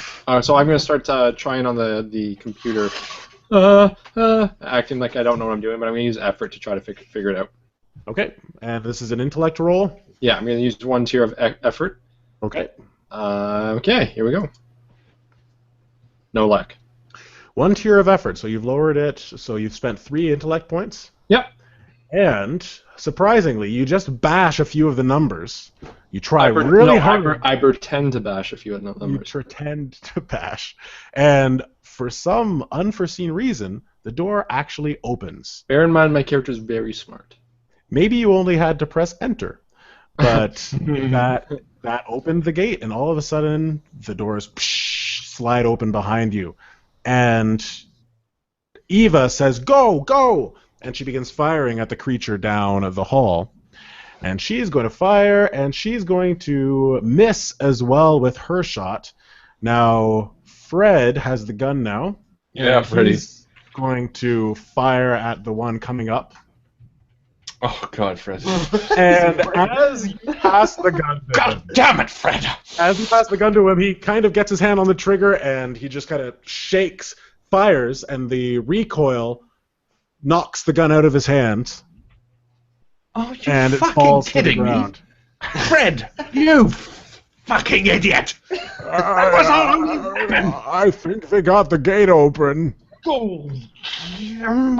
All right. And I take Fred by the shoulders, and I guess their attack. Sorry. It's their attack. So, the two that were climbing up your side quickly get up to the top and leap onto the bridge and begin walking towards you menacingly. And the other one begins rushing towards the three of you. Oh, sorry, I'm not rolling. It runs up to 1, 2 will be Eva, 3, 4 will be Tony, 4, 5, 6 will be Tom, 1, 2 Eva. So it runs up to Eva and takes a bite at her, and you can see up close now, especially Tom with his green vision, he can see the teeth in this thing are pointed and jagged, and it moves very quickly. And you see it gash at her arm with its teeth. And she doesn't even cry out. She just tries to knock it back. Now, we're back to you guys. So it's Eva's turn, right? Oh, Or right. no, It's it's, Eva. no, it's Reginald. Eva Sorry. or Fred. Yeah, so Well, I think we Reginald. can do any order we want. Any right? order you want. Yeah. Yeah. I'll still go first because I'm farthest away. What are Eve and them in the room yet, or they're just about to move? I guess. They are actually they haven't left the room yet, but there are 2 zombies. Actually, there are 3 zombies in the way of you and them, because you've got to make it down to the fort, and then you get a gun. Not zombies, sorry, creatures. Okay, so I think. Yeah, I think at this point, no. Yeah, I would. I think I would take Fred and push him at a zombie and run, run past him. Damn it, Fred, you fucked up! And I just run. I'm sorry. All right, so I want you to do a roll against Fred. Sure. I tried to help you so much. I will. I guess this is speed, eh? Yep. Or might. You can use might as well if you like. It's not gonna be much better either way. We'll do might. Okay. Oh my fuck! Natural 1. My rolls back to back were a natural 20 and a natural 1. So as a GM intrusion, Right, I forgot. It's Cypher system. you grab Tom or Fred and you push him, and he bounces through the zombies and somehow makes it to the other side without being harmed. And he says, what the hell? I was saving you. I saw the opportunity and I took it. Save yourself. And he runs.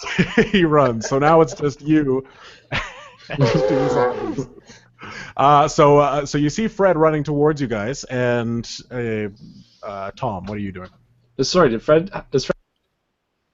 Sorry? You muted yourself accidentally, I guess. Does Fred have the gun still?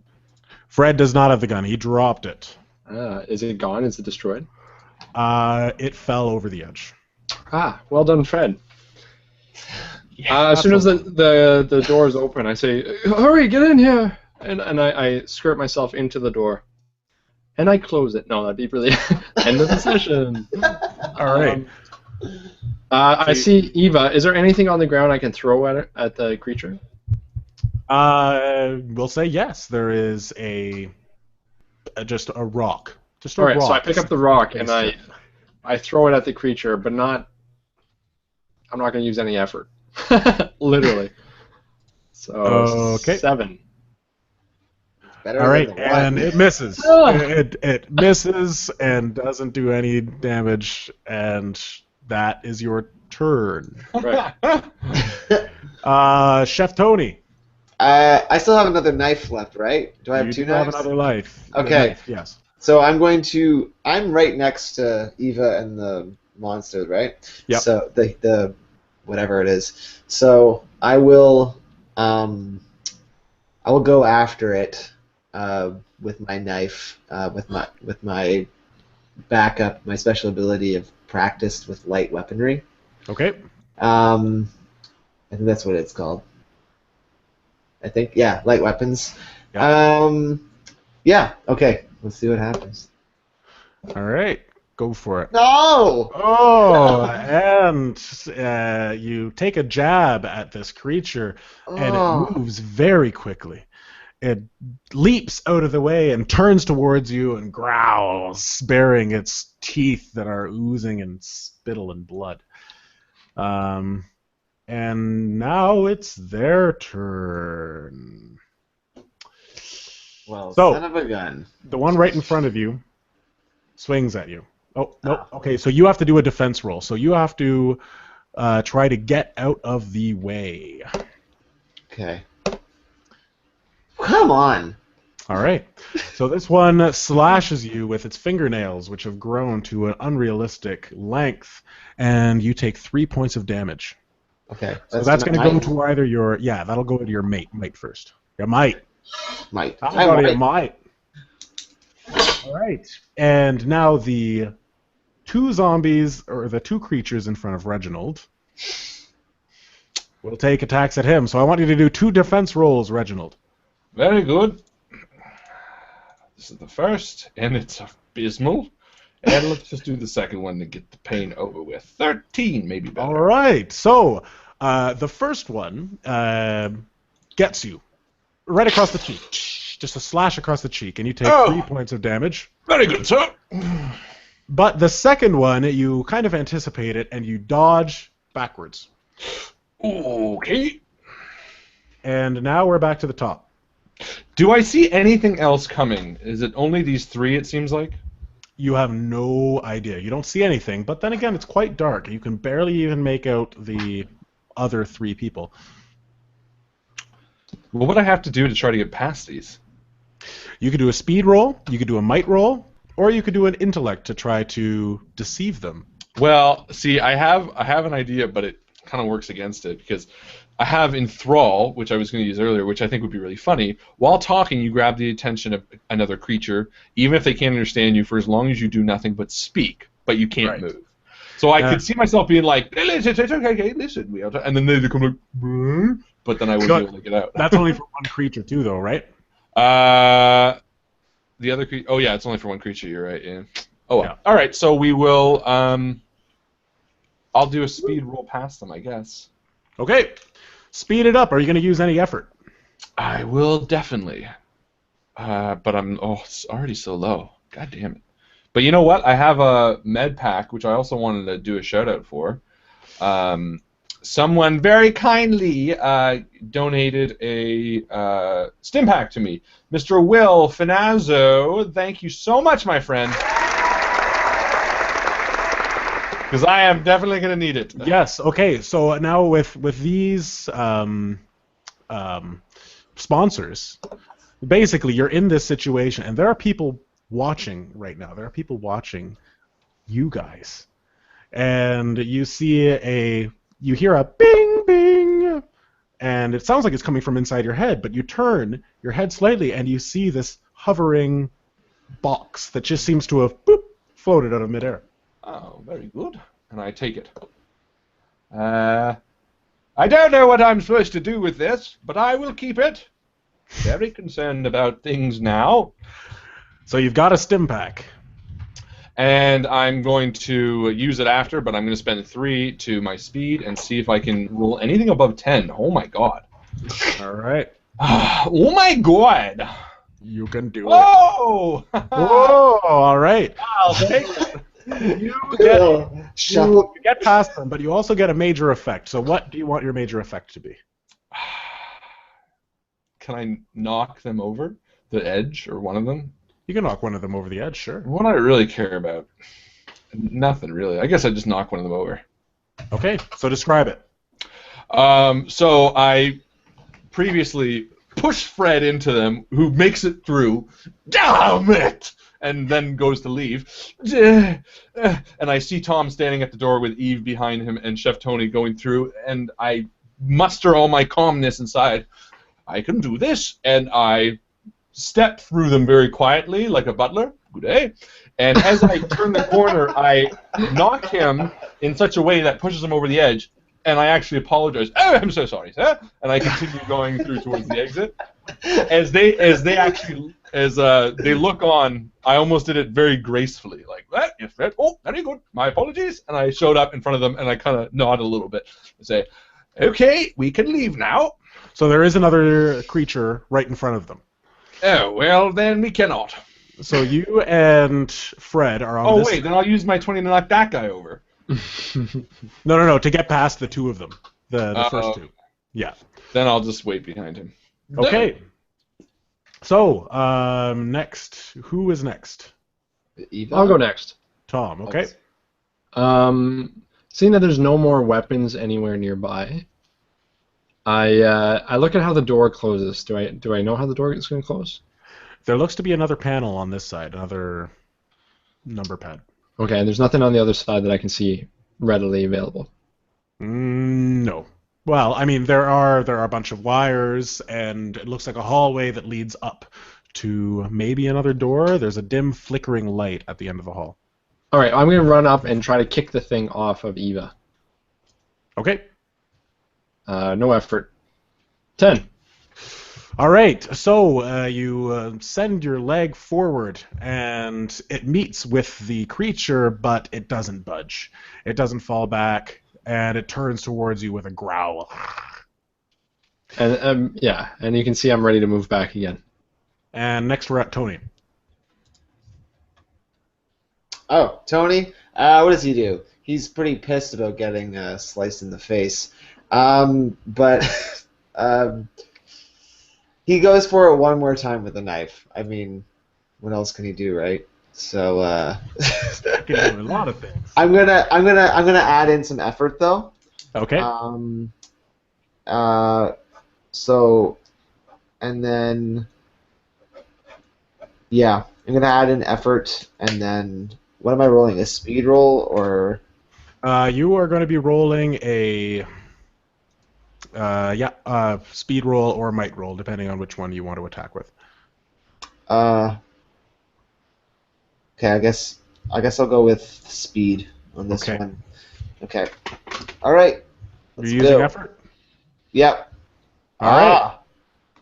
Very nice. So, you managed to slice the zombie with your knife. And how much does your knife do? I don't know. It's just a knife. It's a light weapon. A small knife does 2 damage, but it gives them an advantage, or it counts as an asset. But yeah, okay, it'd be like a chef's knife. All right, so you managed to pierce it, and it keels over and screeches in pain, but it looks like it's getting back up to its feet to attack again. Eva, point blank at this point, with her gun, takes a shot at it and hits. And this is right after you stab with the knife. She aims it at its head and fires. And bits of brain, flesh explode out of the back of its head. And it falls backwards into Fred. And he's like, oh, God. And Reginald is there, too. And a little bit of brain chunks get onto your vest. Very good. Very good. And Eva says, we need to go. No shit, Sherlock. And she begins to turn away, but it's Fred's turn. Fred, seeing that the path is clear, runs forward past everyone and into the safety of the hallway leading down. And now last is the other zombie, the last remaining creature. It chases after Fairyweather, and you can hear it right behind you, Reginald. You can hear it breathing, and you can feel its breath on your neck as you run towards the door. Back to you guys. Quickly, I step. No, and smash the computer once I'm in, because I'm assuming I'm the last person. Sure. Well, nobody. Perform. Yeah, so you all move. Yeah, we all go in. Inside, and then Reginald, you're the last person, and you slam the computer console. I don't know, whatever's. Yeah, And sure, it locks open. Oh, bastard. And it closes behind you. Oh, very good. Nipped in the bud. Well done, everyone, I must say. Jolly good show. Eve, brilliant. Brilliant. I'm just glad everybody's all right. Yes, and Did I anybody slipped get over to hit? Fred. Yeah, I did a little bit. How are you doing? I saw you got bit. I'm okay. I'm fine. Fred, you're all right? I'm slipping And- over to him as we're talking. Yeah, and Fred kind of looks up at her, and then he looks at you. Yes, Fred, I just wanted to say that I appreciate what you did there. It was very noble and kind, and it was quite frankly a beautiful act and a beautiful sacrifice. Everyone, Fred very willingly tried to sacrifice himself to save me. Of course, it was for naught, but I appreciate the gesture. 3 cheers for Fred. Very good. I want you to do a deceive roll. No, what I'm going to do, actually, sorry, because this was intentional, I'm doing erase memory. When I can reach into the mind of a creature within immediate range and make an intellect roll, on a success, I can erase the last 5 minutes from their memory. Nice. Okay, that's good. The way I factored into my character is that rather than erase the memory, he replaces it with, like, you know, what he said instead. Okay. So, It just costs 3 intellect points. 3 intellect points, and because of my edge, it costs 2. No, it doesn't. It costs 3 no matter what. It's a special ability. Oh, really? Yeah, it's not like taking a normal action. Oh, but what about, like, Enthrall that costs 1 intellect? I have to take 1 off every time. Because you're not rolling. No, no. You have to do an intellect roll. Yeah. Oh. I don't know, because it says 3 intellect points, and then you have to do the intellect roll. Yeah. Okay. But it's like Enthrall or Encourage. They all cost 1, right? So it's Good to know. free because I have 1 edge. So my logic would be the same for this because it's in the same category, isn't it? I don't know. That's fine with me. I have it too. Yeah. Oh, you have it too? Yeah. I got to use it first. Okay, so intellect roll. Let's try this. All right. Now, okay, I also want to add that you guys have 3 experience points, and remember you can use experience points to re-roll. You can spend 1 to re-roll. So you get to 4, then you can level up. Nice. But yeah, that's the main one, is that you can re-roll. And yeah. Okay. Or get a short-term benefit for 2. Okay. I don't know what I'm rolling against. Oh, intellect roll. So how high is his intellect? I'm going to wager it wasn't that high based on the way You're you just explained it. rolling against his NPC rating, and Yeah, okay. you succeed. Perfect. So he kind of blinks a couple times and looks at everybody and says, "Yeah, I'm a hero." He sure is. Hip hip hooray, hip hip hooray, hip hip hooray, all that. All right, that's enough fanfare, Eve says, and she starts making her way to the end of the hall and says, "Looks like another. Looks like some sort of platform." And Is it lighter in this hall, or is it darker? It's a bit lighter. It's a bit lighter than it was in the. So I take the goggles off, because I probably don't need them at this point. Nope, definitely not. And you see at the end of the hall where Eva's standing, she's on some sort of square. Looks like an elevator based on the way the console is sitting at the front. I want to slide over to Tony and just say, did Eve say she was bitten? No, I just saw it. She was right there. Yeah. Very good. So she was bitten. It looked like it. I mean, that thing, whatever it was, got her pretty good. Did we didn't recognize them as anything other than creatures? You didn't recognize them, no. Can I do a after the fact knowledge roll or something? Sure. To try to distinguish them? Sure. Yeah, what was it? A natural 20. Okay. So I think this system might be a bit funny because I have never rolled as many natural 20s and natural ones as we do on stream, but whatever. So, with your natural 20, you have no idea what those were, and you've never seen them before in your life. But that surprises you. But with a 20. That surprises you because you've done a lot of reading, and you happen to be a fan of fiction, surprisingly, for a butler, and you know of many creatures like that. You haven't seen anything in that realm. Actually, no, you don't know anything like that, but you don't know if they are going to take or not, like if it's going to convert her or not based on what they were. But you I know nothing. you know that what is happening right now is not real. Oh. That whatever you saw, it was some sort of figment of your imagination. Interesting. Or someone's imagination. Eva, hold on, everyone. I think we just 2 minutes of our time to maybe stop and think about what the fuck just happened. We woke up in tubes not 5 minutes ago, walked into a hall where giant monkey-like, man-like creatures tried to attack and eat us, and we're all acting as if this is normal. Let us take a second and say, what? Oh, Anyone? Well, Tell me I'm not the only one. I'll admit that that's never happened to me before in my 38 years of bingo calling. Damn it, Fred. Be somebody else. Eve, tell me that that is not the craziest thing you've ever seen. That, you know, as strange as it sounds, I feel like I've seen it before. This So is I'm all the only one that's new. strangely familiar. It's kind of like a dream that I've had. You know? Tony, you are a man of great groundedness. Please, see me halfway here. That's not something normal that you've just come across, is it? No, it's not. I don't know what else to tell you. But I do know that we do need to keep on going.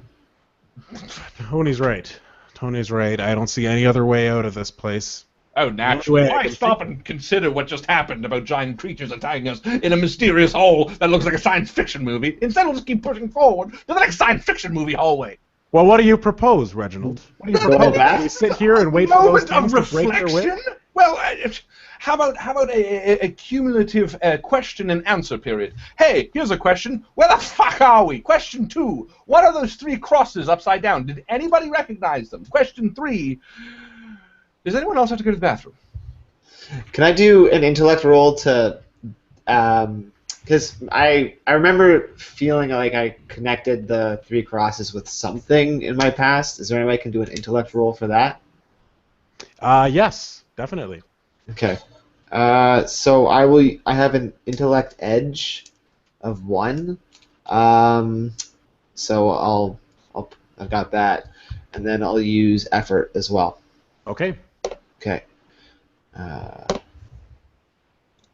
Oh, well, there we go.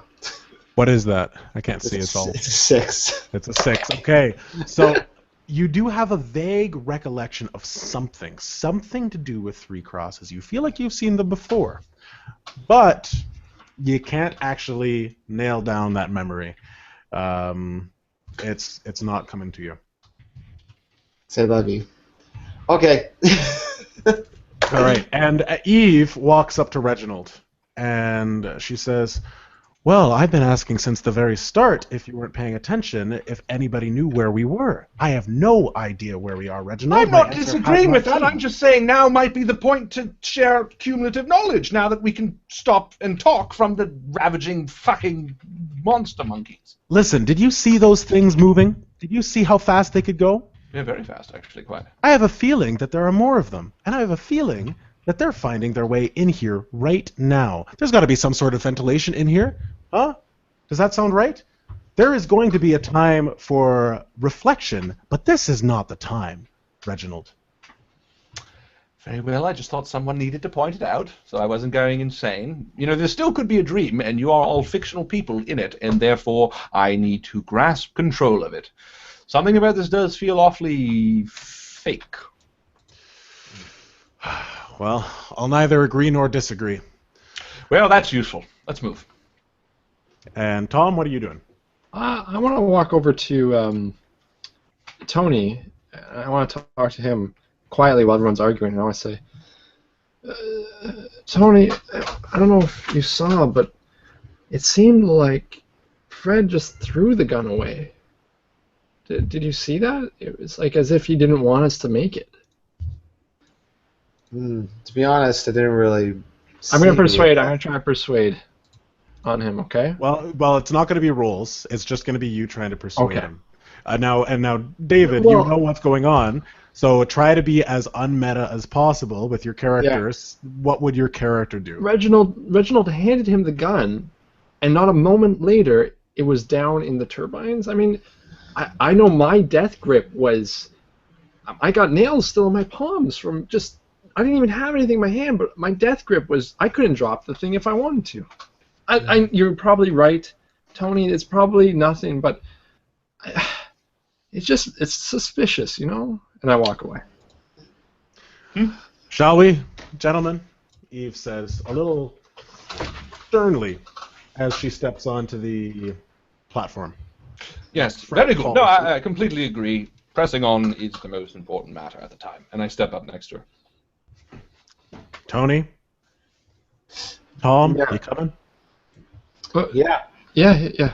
And I walk in beside Eva, against the wall, but beside Eva, away from everybody else. All right, here we go. Friend, And she Freddy? presses. Friend, come. Oh yeah. He gets on too. There's my And friend, once and he's- I position him in front of me again. Why are you touching me so much? Because you are my protector, my hero. Shut up. And Eve Like a presses real a button. relationship.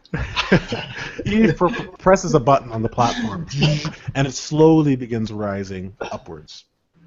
And it begins picking up speed. And you soon find yourselves in a completely dark channel going upwards that's only wide enough for this platform. And you're going up for a while, and it feels like you'd be going up longer than you would for any spaceship. And you rise, and you rise, and you rise, and it's just completely dark all around you. I put my goggles back on to look up. Yeah. So looking up, about 30 feet above you, you see a ceiling. And you feel the platform rising more and more and more, getting closer and closer to this ceiling that doesn't look like it is going to be opening, and you do not see any other openings to the left or right or. Is there a button to stop the elevator? I don't know. I'm gonna look for one. Frantically, I start looking for one. The ceiling's coming, and then I start looking for The it. ceiling is coming. The red coats are coming. Yeah, we're gonna hit the ceiling. And I start looking for Oh. And I slowly crouch. Okay. a So you start looking on the buttons, and you don't find anything that looks like it will stop it. You do find the down button, and you start pressing that, and the elevator does not slow down. It does not stop. It just keeps going up and up. And you look up every now and then, and you see you're 15 feet away. You look up again, you see you're 10 feet away. Well, do I see what it's made out of? I want to grab Fred's hand and put it over the side, on the running side, and see what happens. just like. Just Okay, so you grab his hand and you move it over, and it hits the wall. He says, "Ow! What are you doing, man?" Oh, so sorry, complete mistake. And the ceiling is 8 feet away when it begins to open. And bright white lights fill your eyes, and you all wince and close them, and the sound of cheering and applause completely overwhelms you.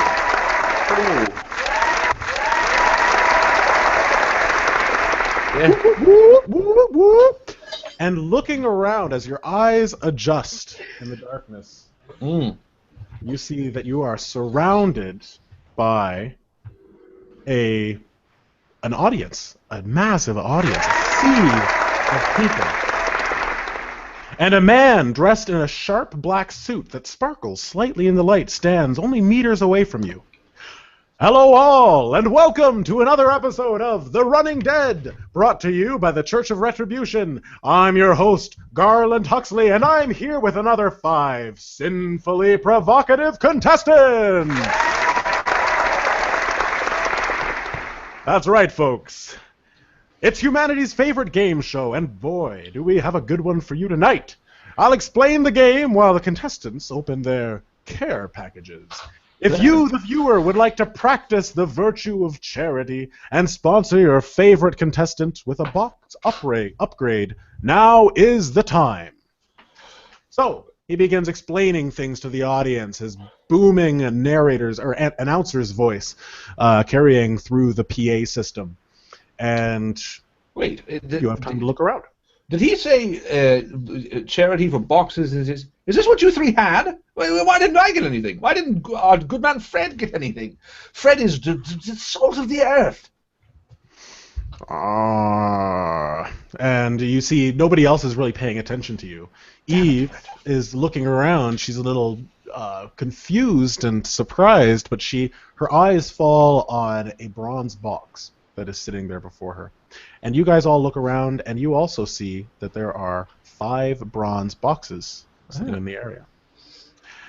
And as this gentleman is talking, Willie or Tom, you see 2 little things float down in front of you, and a booping sound in your head, and you feel that these are charitable items that have been given to you.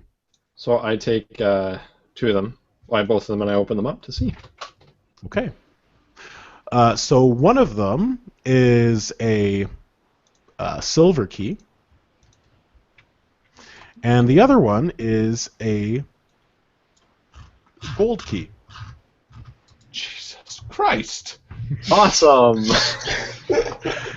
And Reginald, as you're looking around, you see that Eve gets another one.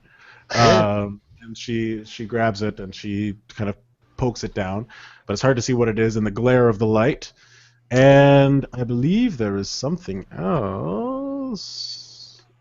Nope, that's it. Okay, so then you guys have access to your boxes. Are you sure that's all the keys? You got 2. I don't think that's necessarily the equal to anyone. So something pops down in front of you. Oh, very good.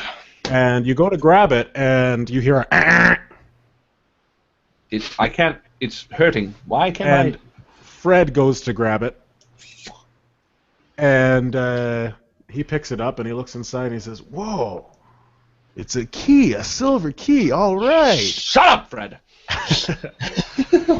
All right. And I walk over to my bronze box. All right. So, chat amongst yourselves. Well, all's fair. I understand. It's a popularity contest. Obviously, I'm being too level-headed in all of this, and I understand completely. So I will refrain from being the voice of reason and just do what you're doing. I'm Tony. I'm stoic, and I don't say things. Well, I'm sure we can work as a team, Reginald. Whatever we find can help you. Yes, of course. My name's Tom. I'm quiet and weird. And Fred, I'm a big new bingo caller. I enjoy calling numbers and things of this nature. And I'm Eve. I'm a bitch. All right. So as you say all of that, a little box floats down from the sky in front of you, Reginald. Anyone else? I'm sure, Fred. Your second gift. Please reach ahead. It's yours, I'm sure. Reginald, I think that one's for you. Oh, really?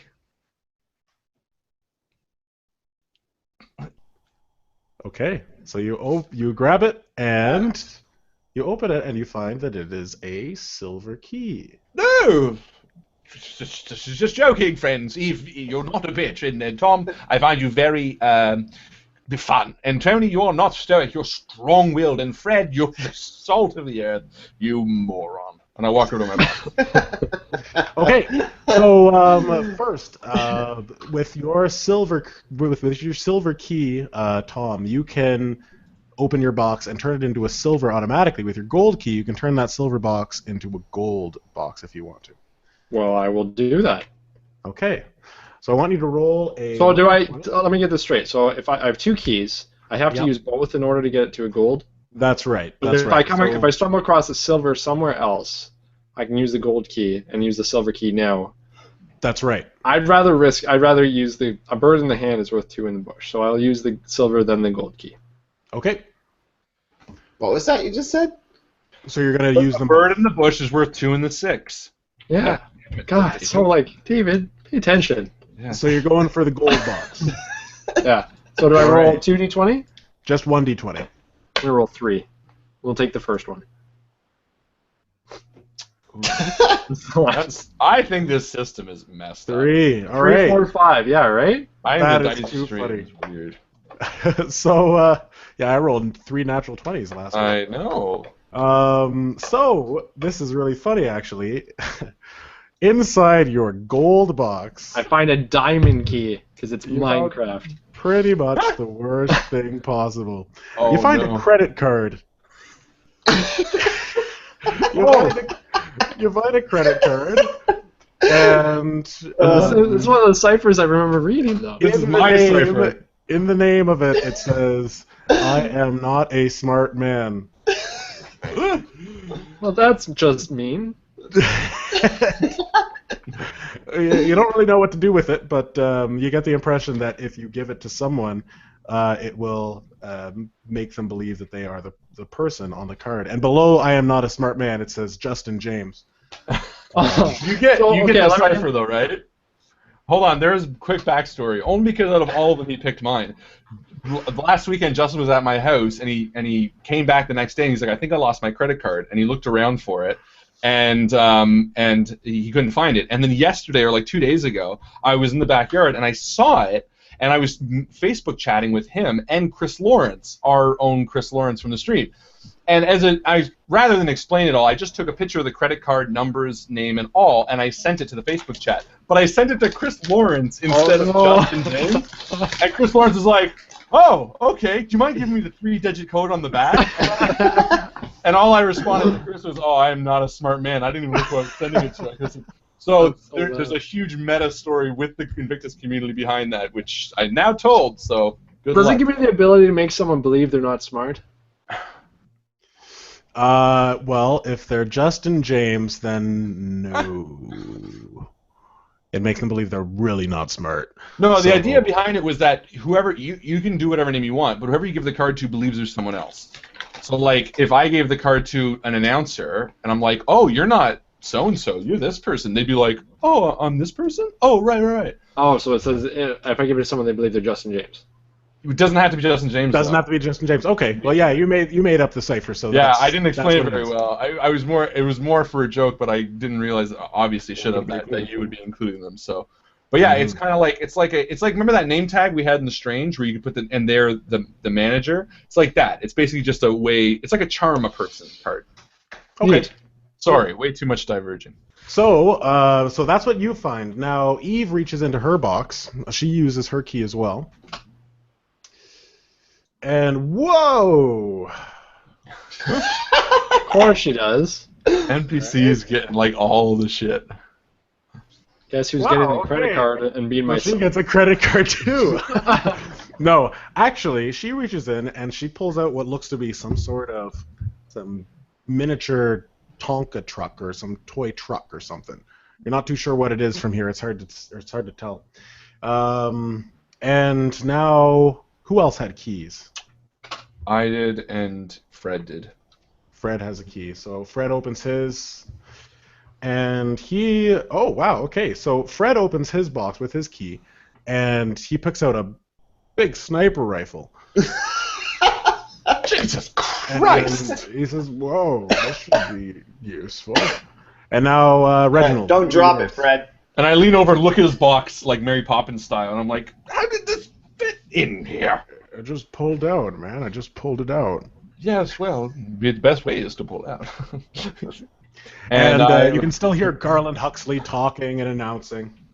And 6 on my silver box. Okay, so you reach into yours and you find a stim pack. Oh, a second stim pack. Brilliant. 2.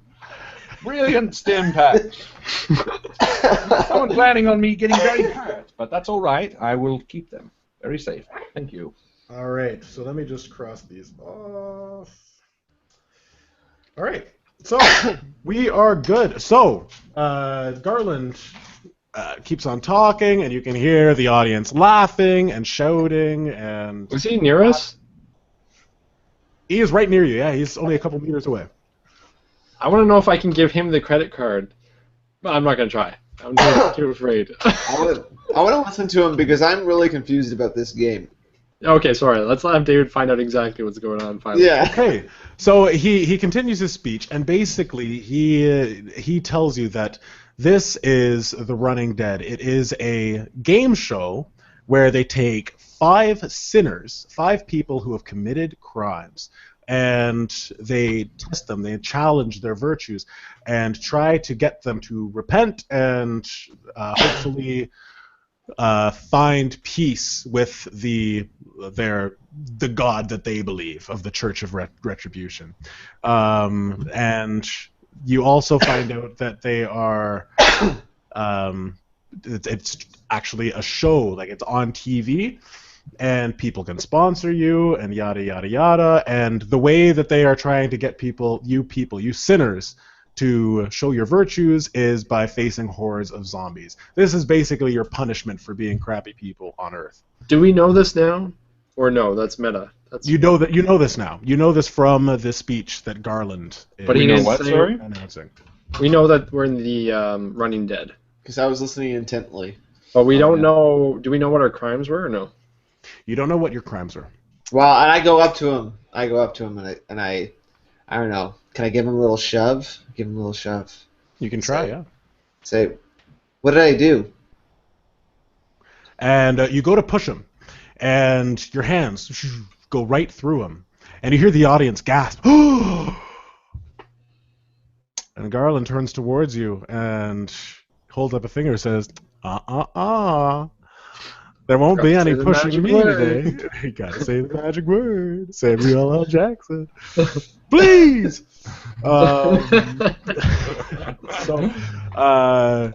Tony. I wouldn't come down here myself. Why, I don't want to take any of the glory away from you.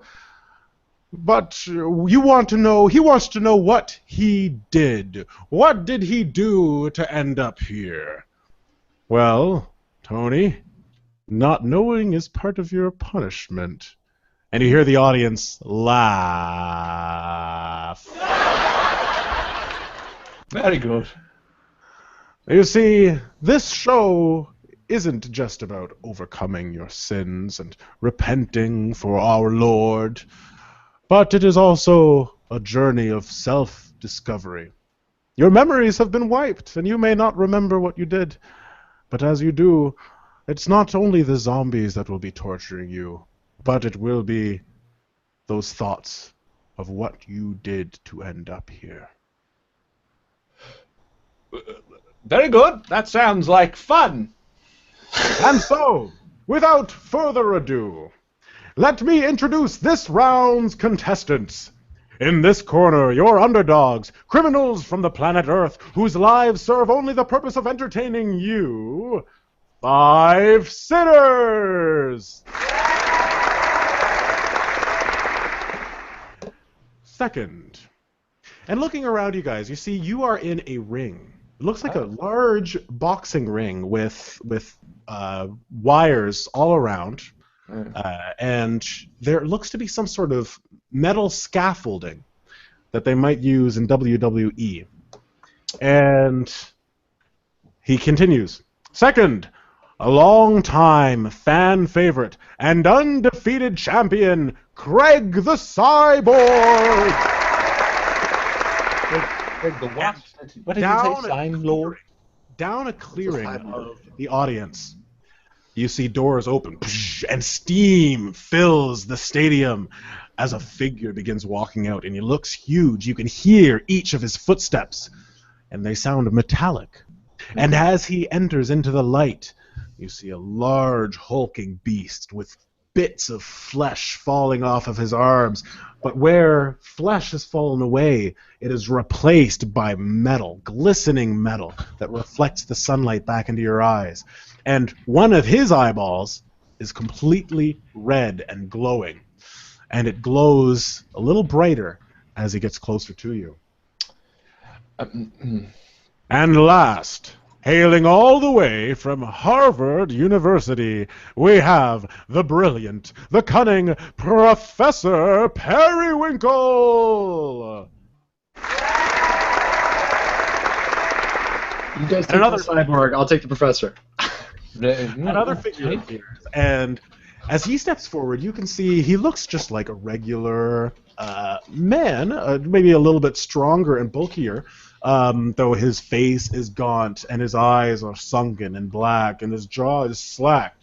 But he's wearing a nice vest and a tie and elbow patches on his sports jacket. He looks quite dapper for a zombie. Hey, and they make their way. Yes, they're both zombies. They make their way towards the stage and they step onto the platform underneath the wires, and they begin rolling back their shoulders.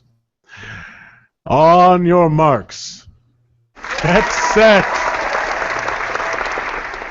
fight! Oh, gong, nice. And a doorbell, but... And a doorbell. I was gong. The two of them begin towards you. Towards us? Yes. And I run. Where do you run? Just turn away. Okay, and you run out of the ring? Sure. Are we in a ring? Yeah.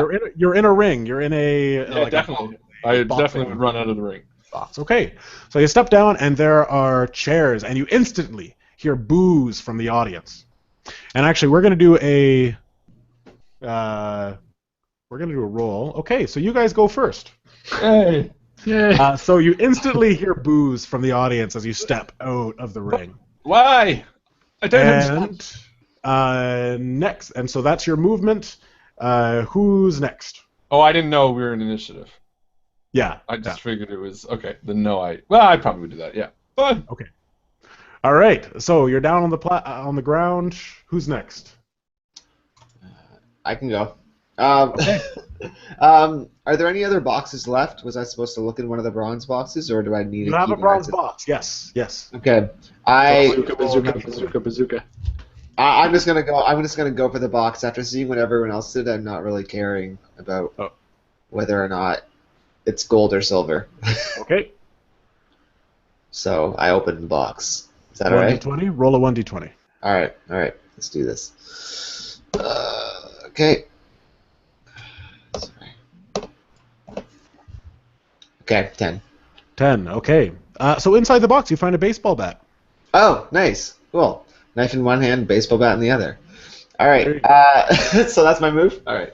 That's it. Yes. Okay. And then next, you see Eve take out her gun, and she starts firing at the smaller-looking man. And she succeeds. She hits, and she does an extra 2 points of damage. And No, we need the professor to disassemble the cyborg. The well-dressed... The bullet takes it right in the chest, and it staggers back. And it continues forward after that. And the audience cheers and laughs. And next... Who's going next? Fred or Tom? I'll go. All right. I go stand behind Eva. Okay. Your turn, Fred. So Fred looks at his sniper rifle and he says, "All right," and he holds it up and he tries firing at one of them, and he hits as well. We're like already. Jolly good, keep it up. Go, keep going, NPCs. The sound the rifle echoes through the stadium and pierces the cyborg, and you can hear it hit metal, and it does a lot of damage, decent amount of damage. Okay. Next is them. So the cyborg runs forward. 1, 2, 3, 4. We're going to do Tony, Tom. You know what? I'm just going to make stuff happen. This one is going to go for Tony, standing at the box.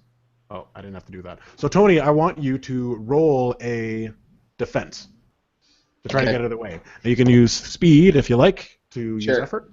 Speed and effort, yeah. All right. With an effort. So, make sure you drop your pool, and that was your roll? Yeah. All right, so you succeed.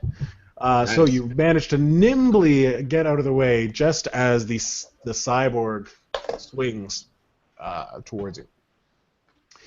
And like Muhammad Ali. Like Muhammad Ali, yeah, you like a butterfly, man. Like a butterfly. So now next is the professor. And he looks up and he gauges his surroundings. And his eyes stop at the top of the scaffolding. And he immediately goes over to the side and begins climbing up the side of the scaffold. And now we're up to Reginald. Or you guys. Does the ring have an underside? Like, can I dive under the ring? Yeah. Like it's above. Yeah. It's just a skirt. Okay. So I'm pretty much at the side, obviously. So I bend down and lift up the skirt as if to go under. Do I see anything under there? You do. Underneath, you see a silver box. Oh. And I look at the box, and then from the corner of my eye, I look up at the smart zombie who's now climbing the scaffolding, and I look back at the box back at him. And I look up to what he's looking at. Can I see what he saw? Yep. You can see. So looking up, gauging their surroundings, in the bright light, it's kind of hard to see because the lights are right in your eyes, but you do manage to make out a golden glint. And I look down at the box and look up at him. And I grab the box, and I yell to Tom. I say, "Tom, make this one count!" And I slide it across the ring into where Tom is standing right by his feet so it hits his foot, and then I run for the scaffolding. As much as that can happen. We'll allow it. So you run to the scaffolding and you get your hands on it. It looks like he's already climbing, but if you were able to spend effort next time to climb, then you might be able to outpace him. Okay. Next. Tony. Oh, okay. Tom. Okay, so I'll try to open it right away. Okay, right away. You reach down, you open the box, roll a 1d20. Come on, 20. 4, it's like 20. 4, okay, so inside the box you find a machete. Nice. Okay, and I yell to Eva, shoot at the lights. Okay. I don't know if they can see. So she follows your lead, and she aims up, and she fires. And this would be an easy shot for her. So she has no problem. A couple of the lights go out. There are quite a few lights, but it's not as difficult to look up anymore. Yeah. Was the cyborg coming towards Eva? Cyborg is currently attacking Tony. Okay. Tony. And we're at Tony. He's muted. Tony, the mute. Dang, sorry. Is there? Do I spot any weaknesses in his armor close to me? Okay, I want you to do an intellect roll. You can just make intellect your attack if you want a spot for chinks in his armor. But then he's going to attack me next time anyway, right? So this is my roll? Yep. Okay. All right. Oh, come on. Now, you can use experience points to re-roll that if you want. I would. Yeah, I'm going to do that. How many experience points? Just one. Just one to re-roll. Okay. Okay. Yeah. All right. You used effort on that? Yes. Yes, you did. Okay. All right. Yes, I did. And I have an intellect. I have an intellect edge as well. Okay. All right. So you only use 2 intellect points, and quickly looking him over, you do manage to find what looks to be a opening where there's kind of bone jutting out, and it looks like it might be a structurally weak spot. And do you attack with your knife or your baseball bat? I attack with my knife. Your knife. Okay, so you jab your knife into the opening, and the cyborg screams in pain. How much damage do you do? How much damage do I do? Yeah. How much does a small knife do? Your small knife. I think Chris said that it was 2 points, I think. 2 points of damage. Yeah. Yeah. So you do 2 points. Unless you practice or something, and then it doesn't double or something. But now you lower the difficulty when attacking him. That's right. Yeah. So you hit, and he winces and groans, and he goes back to swing at you. But before he can, Fred takes another fire at him. And he actually misses. The bullet seems to graze some dangling flesh, but it doesn't seem to do any damage. And with my hands on the scaffolding, I just go, "Damn it, Fred!" All right. Piece of shit. So we are back to their turn. Cyborg is going to swing at you again, Tony, and try to grab you this time. I want you to try to do a dodge roll. Okay. I don't think I can really use effort anymore. I'm getting pretty low. Okay.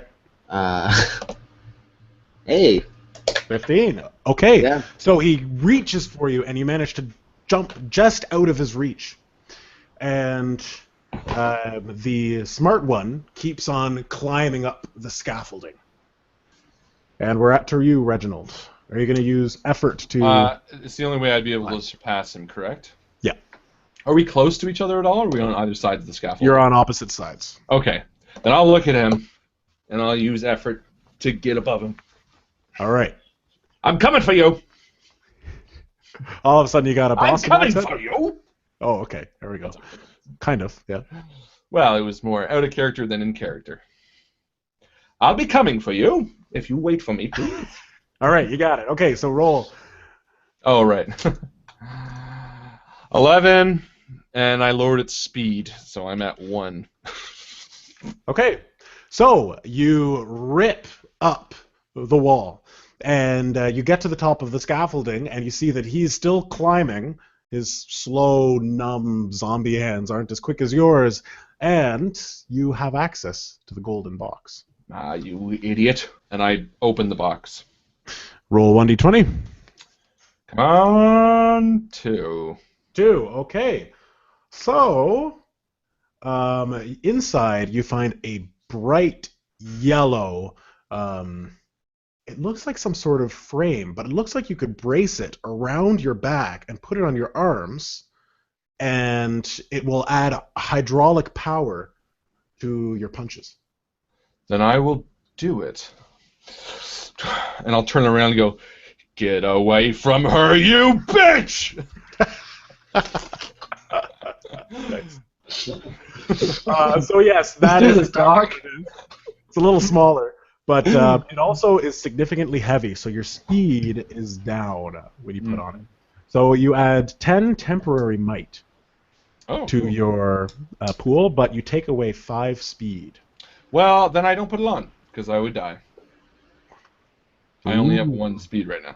Okay. Well, I'll say that it'll lower it to. You only have 1, eh? Okay, so you can't put it on. You can't put it on. You can carry it. We'll say you can carry it, but you can't put it on. Yeah. Okay. My next round will be. Oh, well then, can I? If I just open the box, can I spend a round sticking my stim pack in me?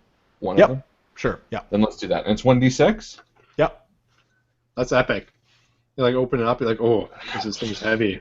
I know, adrenaline. 5 points. 6. Very so nice. back up to 6 speed. Exactly what you And then back down to 1. Yeah. If I put it on, can I do all that in one turn? I will say no. You can't put it back on. Yeah. So I'll just stick it to me. I'll turn around and say, "I'm ready for you, Mister." All right. Almost ready. Let me dress first. Let's go to Tom. Tom, what are you gonna do? So I thought it was gonna go pitch black, but it's not pitch black in here yet. Nope, not yet. There's a few more lights. Okay, how close is the cyborg? Cyborg is only about 2 meters away from you. In front of Eva, I guess, right? In front of Tony. Right close to Tony. To the left of you, pretty much. And Eva's in front of you. All right, I'll take a swing at the cyborg. Okay. So you're all within close range, so you're able to shift around, and you don't have I to get a negative because I only have advantage on light weapons. Yes, this would be a medium, I guess. If an M16 is heavy.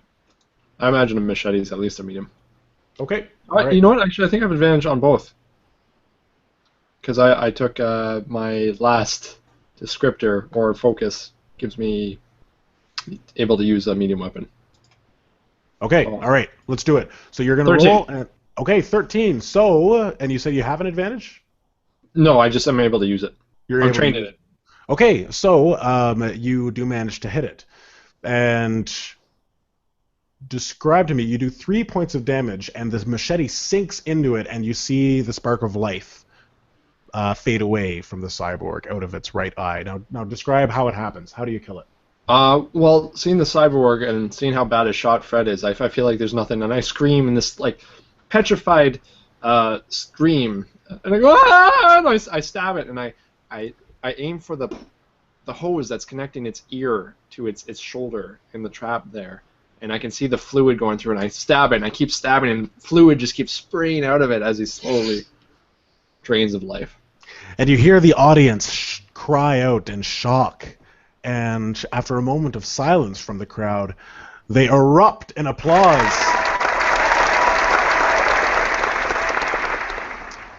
And Eve nods at you, and she begins aiming at the rest of the lights and starts trying to shoot them out. Okay, and a couple more lights go out completely. Yeah. And now we're at to Fred, and Fred goes to fire again at the one up on the top, but his sniper rifle is empty. It was only 2 shots. Oh. Very good, Fred. Brilliant as always, keeping me covered. So we're back to them, or Tony. Tony, have you gone yet? I don't think so. Tony, we're at you. This cyborg has gone down in front of you. Okay, I'm gonna take my other knife that I have in my hand. The knife that I have in my hand. I'm pretty excited about the cyborg, but I look up and I try throwing my knife at the guy up top there. All right, now I'm going to raise the difficulty by 1. Okay. But I have an advantage, I think, because right. So you've got an advantage because of your knife. Yeah. Or because of your throwing. Yeah, because of I'm evading. So they'll just cancel each other out, and you're just rolling plain, unless you want to use effort to. What would I put that on? Might? I put that on speed for throwing. Okay, then I'm not going to do that. Okay. All right. Let's see what happens. A 10. A 10. Okay. So your knife flies through the air and it pierces it just slices the zombie on the top of the scaffolding, and you see it fly past, and some greenish black ichor oozes out of the wound, but the knife keeps going into the audience, and collapses on the ground. But you don't hear anybody cry out or in pain, and the audience still seems as enthusiastic as was before. Very good, sir. Well done. Almost hit me, but that's okay. But the zombie is still moving, and it crawls up onto the scaffolding despite the wound and begins shambling towards the now open gold box. You have been a very naughty boy. We only want peace. Believe me when I say that. The only thing that I would like is to become friends with you. That's me putting on the... The zombie basically made it right to the box before you were able to act again, and you put this exoskeleton on, and what do you do? I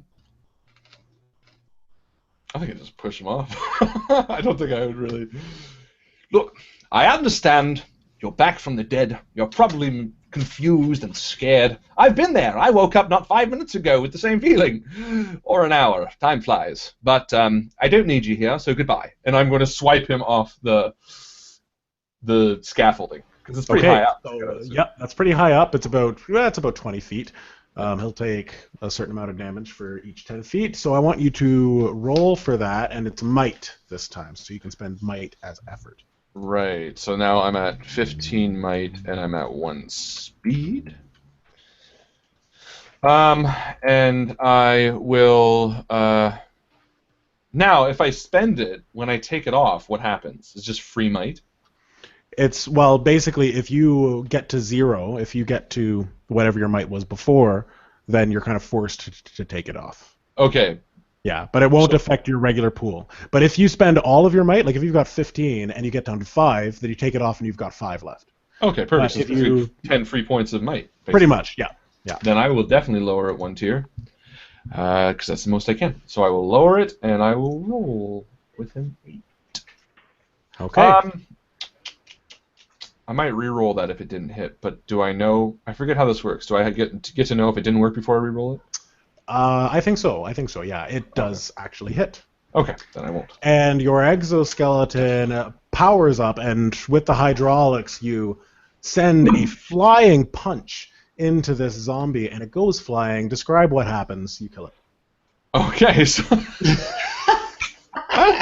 so I slowly put it on while I'm trying to talk to him, and this zombie stands before me, and almost accidentally, again, like I knocked the zombie off the scaffolding, or the thing before, I turn very quickly, like I overextended the power of the hydraulics, and just whip around, and he goes flying off accidentally. Oh God, I'm so sorry! Oh, he's gone. No, he's gone. His brains are everywhere. And he lands directly on the corner of the mat and just cracks his skull, leaving a big splat of green onto the white grayish of the mat. Oh, I'm so sorry. This thing is awfully powerful. I did not know. I don't like it very much. All right. So, yes, the zombie's head cracks open, and brains and goo begins to pile out. But you can see its arms continue to move, and it begins pushing himself up off the ground. Oh, that's just unpleasant. Now, what are the other two doing? What are you guys doing?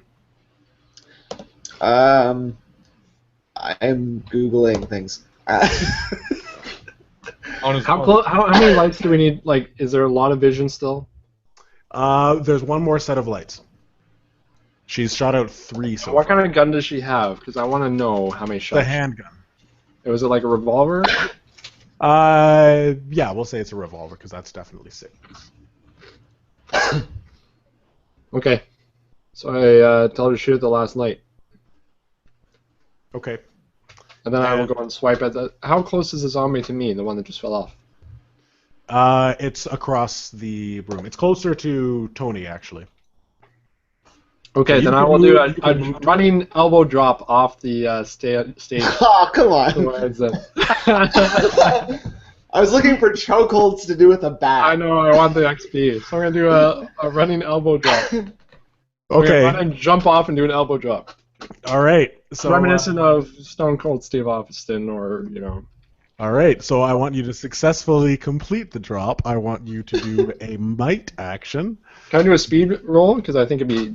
Yeah, you can use speed instead accuracy. if you'd like. Yeah. I'll use some effort.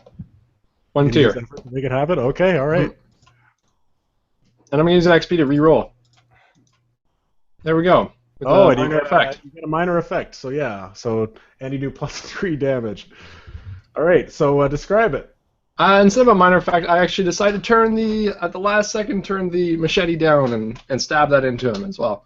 So it's like a wrestling move / you're stabbing. I know, I have to leave it like it was going to be an elbow drop, but I choose to do the damage instead for the XP. So Okay. I do off the top rope instead. I was like, oh man, and I decided to climb the turnbuckle and jump off the turnbuckle and go ahead and drop my machete. Stab with a... Well, I think that counts. That was actually a challenge by one of our sponsors, Paige Martin. Let's hear a big round of applause for Paige. And it looks like Tom has actually completed that challenge, so he's going to be getting this reward. And a box appears in front of you, and it is another stim pack. All right, I take it and I pocket it. And at that, you hear another gunshot, and the light above shatters. And you're surrounded in darkness. And as darkness surrounds you, you hear the audience fade into silence. And I'll make my way down. Okay. In the dark. Just Okay. hold on. I'm So coming. as you're climbing down, Reginald, you feel the surface of the scaffolding change. Oh. And it's getting firmer and wetter, and your handholds are harder to grasp, and before you know it, you can't grasp it at all, and you're just facing a flat wall with ridges and bumps, and you fall. But not very far. Just a couple feet. Oh. And you stumble to the ground, but you catch yourself before falling completely over. And you all smell a acidic, sort of pungent scent. Is it And you time can to see- discuss what the fuck's going on yet? We just killed those zombies. I put the goggles on so I can see. Did no one else see everything melt away, and now I'm standing in some sort of putrid swamp? Does he still have the suit on? Yeah. Oh, yeah. Yes. Still got it. I feel very Um, awkward in this. Do you want to switch, Tom? That seems more your speed. I don't know what you're talking about. I don't think I could handle that. Anybody? Freddy. And I take it off. You see Fred, Fred, my man! Oh, well, I don't know. What do you want this? And I'm strapping it rifle? on his shoulder. No, I don't need anything. I just want someone else to wear it and be responsible for it. Oh, ooh. So then, yeah, your speed goes up and everything like that, and your might goes down to whatever it was before, Perfect. or it goes down. Yeah, it goes to what it To was. before. 5. Yeah, exactly. So I walk over to Freddy in the meantime. And I said, oh, you dropped this, Freddy, and I hand him the credit card. All right. And it says on it, private in the Army, U.S. Army. Oh, And right. I hand that to him. And then to the rest of the guys, I say, you know what? In that fight, I actually had some of my memories come back, and I remember the gift I was wrapping. It was a revolver I was giving to one of the lieutenants. I'm a general in the Army. And I will do a impersonation Okay. roll for everybody. Sorry, it's called Spin Identity. So it costs me 2 intellect points per creature that I want to change to convince. Okay.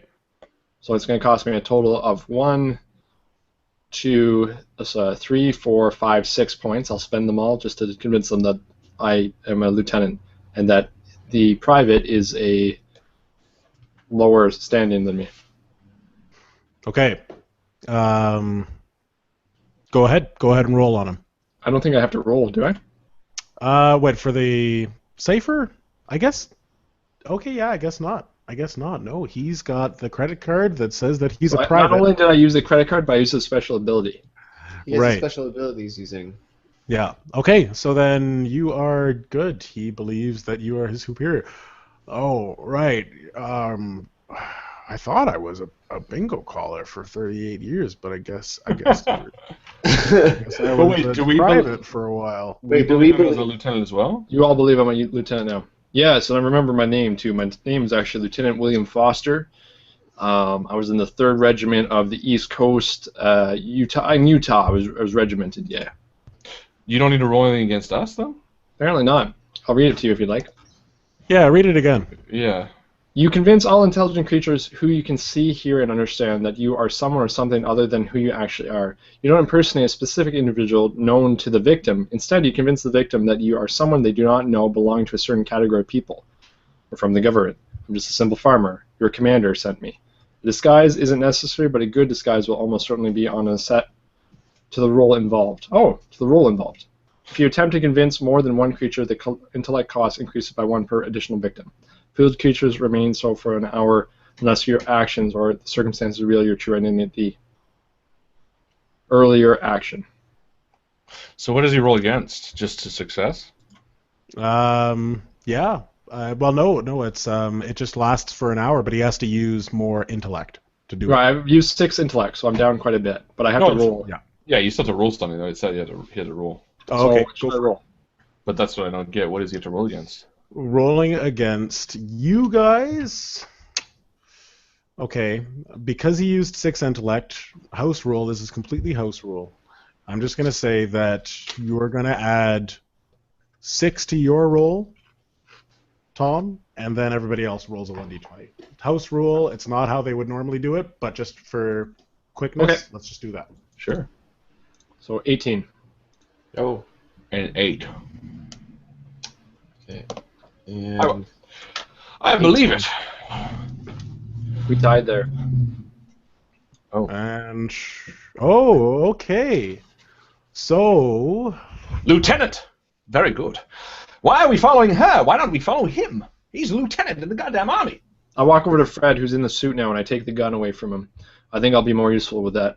Yeah, we need to press on. But it is empty. now I'd like to remind the viewers. Is it empty now? He took out that many shots? It is empty. Yeah, there's 2 shots in it, but the viewers can spend 5 experience points if they would like to reload their ammo. All right. So if they've got a gun that needs reloading, you guys can spend 5 XP, make it happen.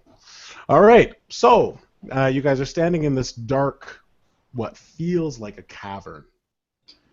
am I skeptical or do I believe him? Okay. So with a tie. But he was 6. Is he 6 above? Was that the house rule? He's 6 above. What do you think, you guys? Should we Let's re-roll. attacker or Let's defender? re-roll.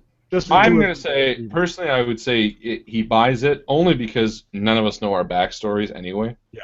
Like, it would be easier to lie anyway. Almost like an asset. Yeah. Okay. Yeah. Can I'm just like the slightest more skeptical just because of what he said earlier about Fred And the way I dropping was the acting gun. earlier, I was so timid earlier. And Yeah, Fred dropping the gun thing, and I was like, why would he say that to me?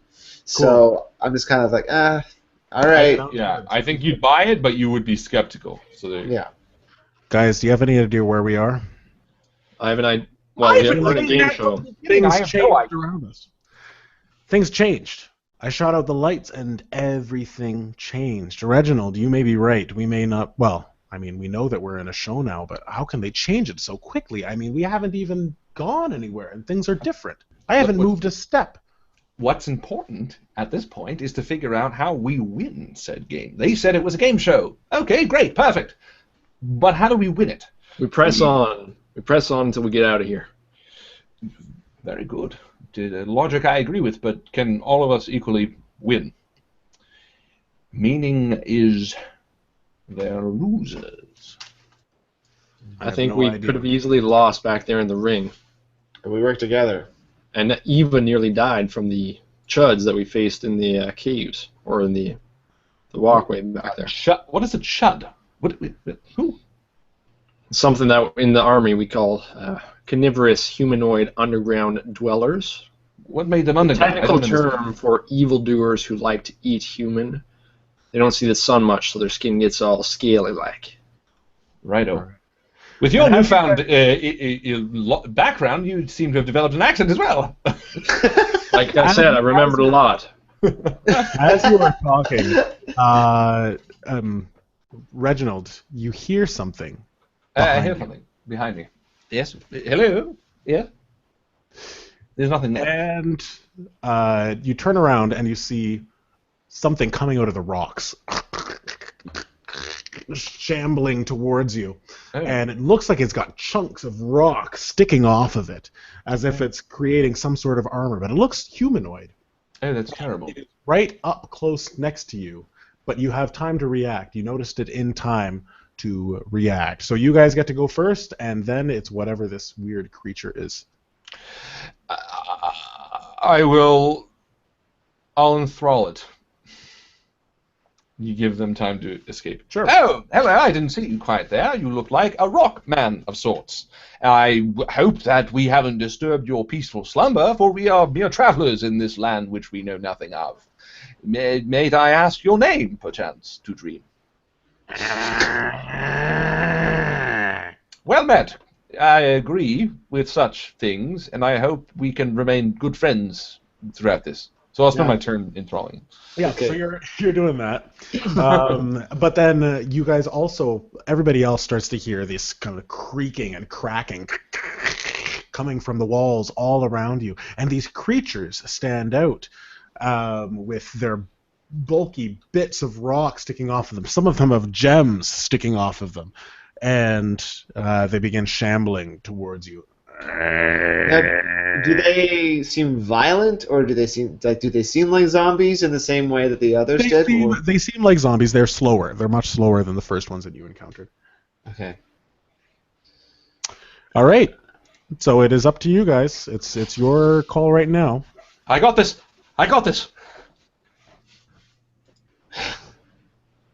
Yeah? Paper beats rock! And I throw my thin paper-esque sheet on top of him. Ah! Oh, are you still enthralling? Yeah, well, I'm not attacking him. All right. And Eve shouts, "We've got to find a way out of here." Yeah. Damn right we do. And I start motioning around. Fred, you hold them off. We'll get out of here. And Fred says, "If you don't mind, I wouldn't mind coming with." I'm your commanding officer. You'll make your turn when it's yours. When we're all free, you'll be able to move in as well. You're in the suit. You hold them off. All right, sir. All right, I'll do it. And so he stays. And do you guys all leave? Yeah, I leave. Yeah. I bend down and pick up the creature. Well, I'm about to leave, but then I ask, as soon as I see the other ones are gone, I say, Fred, now, come on. And you see Eve has been kind of eyeing you suspiciously from that. But as you do that, you give that command. Fred comes back, and Eve nods and shakes her head and keeps going. And I run as well. Okay, so you make your way down this hallway. And it is dark, but there is this glowing yellow light that seems to be getting stronger and stronger. And as you make your way to the end of the hallway, it comes into this large opening, and there's a pool of this yellow liquid. And sitting beside the liquid is what looks to be a large crane with a dangling hook, or like a grasper, kind of like in Toy Story. Pizza Planet. The claw. The claw, yeah, the claw, of course. And down in the middle of the pit, you see a golden box in the middle of the glowing yellow water. Oh. But the path continues, and it goes up, and looks like it reaches another elevator. I continue running to the elevator. I don't need it! All right, and Eve follows, and says, "Come on, everyone!" Fred, reach in there with the robotic arm. Grab that. And Fred says, I can't reach that far. It looks like we'll have to use the crane. That's a suicide mission, officer, and I'm not going to do that. Wait, okay, so does the robotic suit have, like, extended arms or no? Because that's what I was picturing. Oh, okay, no, we're it's not just assholes. Yeah, just like a backpack, kind of, but with arms. How crazy would it be for me to try and get it? With the... You could do it with the crane, but if you were to try to swim towards it, you don't know. If I did it, how long would it take with the crane? Do I have a general idea? Like, do I see the controls?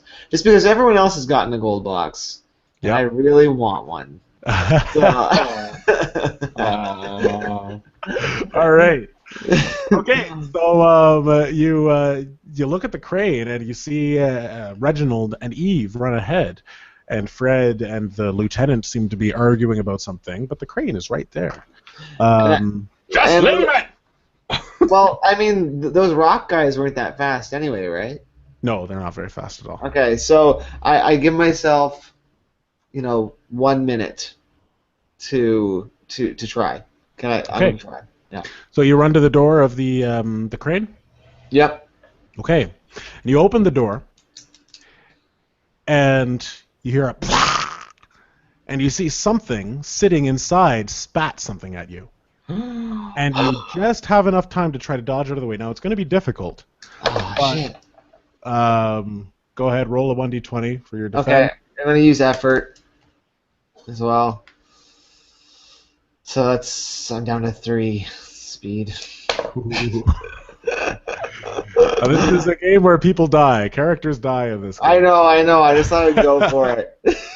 That's I want that gold box. You want that gold box? There's good stuff in those. No!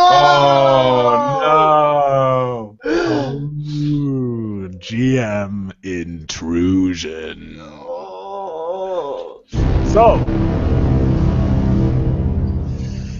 you Stupid open the shiny door box. and you see something inside, and before you have time to react, it spits something at you. And a liquid covers your face. And it begins to burn. It burns and burns, and you begin to claw at it with your hands, and you scream. But it hurts so much. And you take 5 points of damage. Okay. To your speed. No. No, I'm just kidding. Yeah, you can take it to your might if you want. Okay, I'm down to 2 then. Okay. Might. So we are back at Fairyweather. Are we in the lift? You're not there yet. It was a bit of a long hike. 'cause Okay, it kind then of I'm coils just gonna up. keep running to it. Keep running to the left, and Eve follows and says, "Come on, everyone! Come on! What are you doing, Tony?" And Tony seems preoccupied. And Based on his scream, Oh, he's shit. doing well. Sorry. It burns. I didn't know I was still involved. I thought I was just like writhing in pain and just had my turn skipped. So Eve stops, and she looks kind of torn between the two options, but because she begins making her way back down. Okay, tell me how it went. All right. So As I'm running, can I stick myself with the other stim pack? sure, yeah, I just got a whole turn of running anyway. Might as well do something positive. yeah, okay. And I so will roll take your it. d6. Thanks. Oh yeah. All right, so I see Eve coming, right? Yeah, Or is she still a ways off still? she's a ways off. She's probably 20 meters away, 20 feet away. 20 meters, feet. It's the big difference. Same difference. Okay, I start running towards where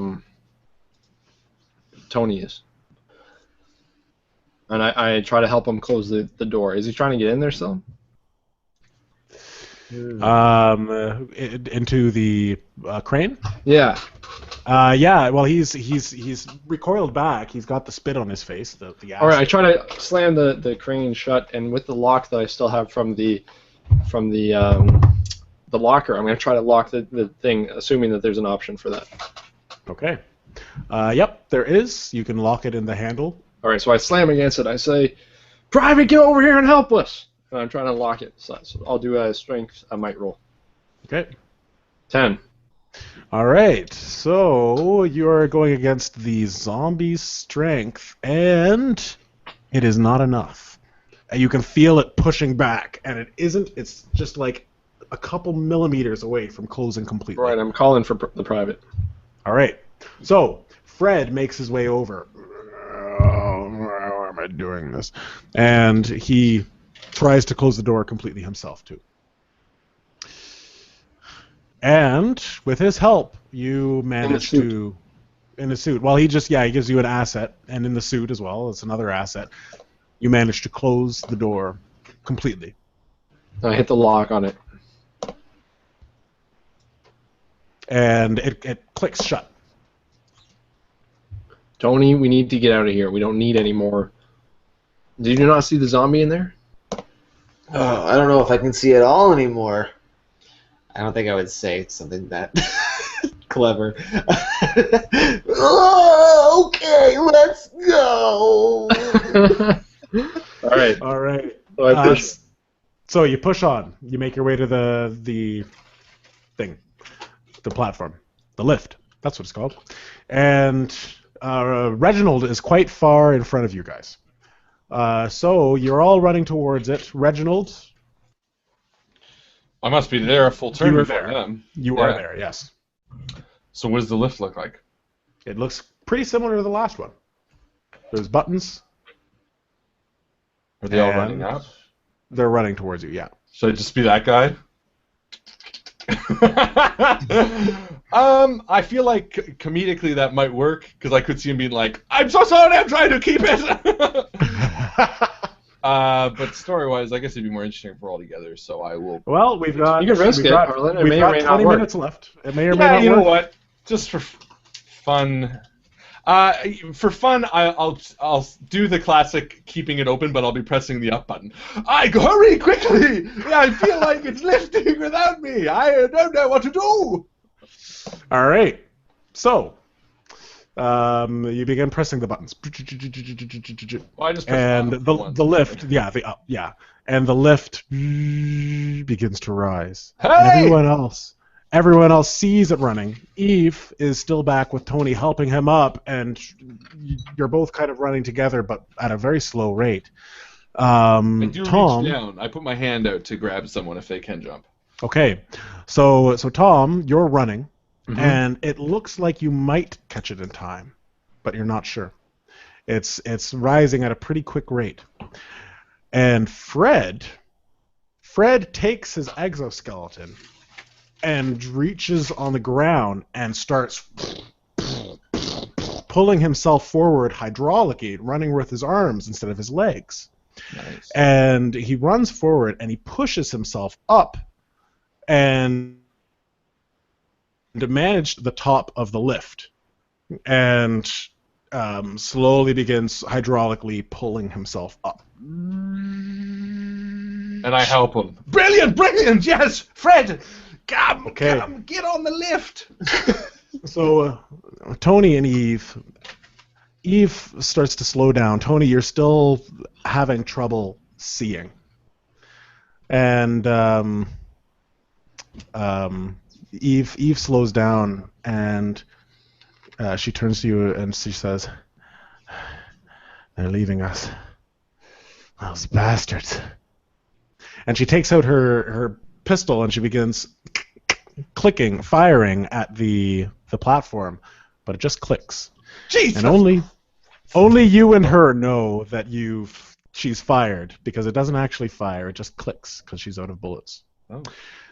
Tom, you are in a kind of a do or die situation.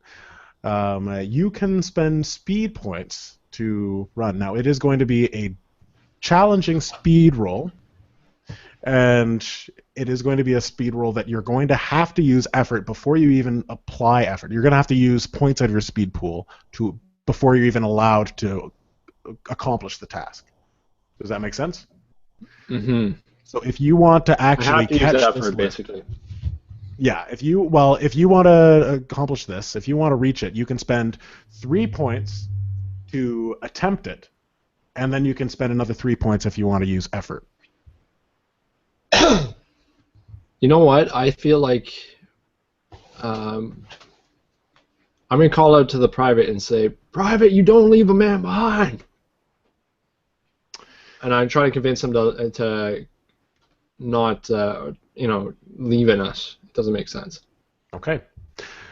So, go ahead and roll. Roll your intellect. I'll use effort. Okay. So, 13? 13, okay.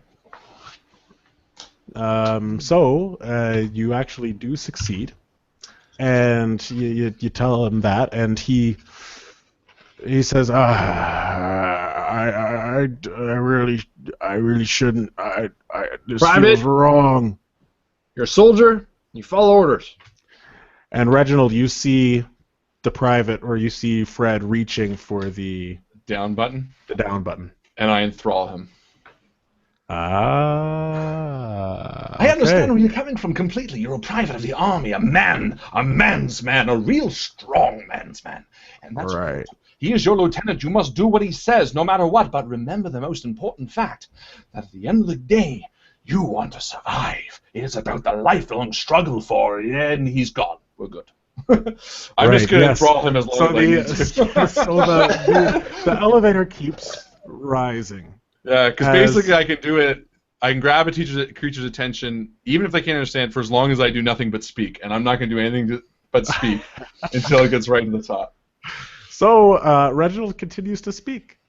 And And another thing I quite like is the elevator keeps on rising. And Tom, you see the elevator rise out of reach, into the ceiling, and out of view. I'm so sorry, Tom. So- I'm so sorry, Tony. Tom, Tony, and Eve, you can go no further. You are stuck in round 3 of the Running Dead.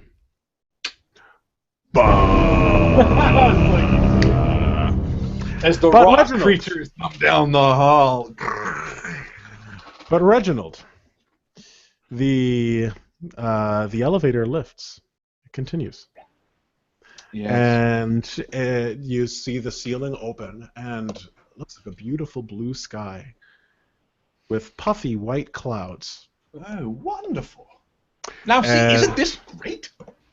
And you smack Fred's arm, and your hand kind of hurts because it's metal. Oh, apologies.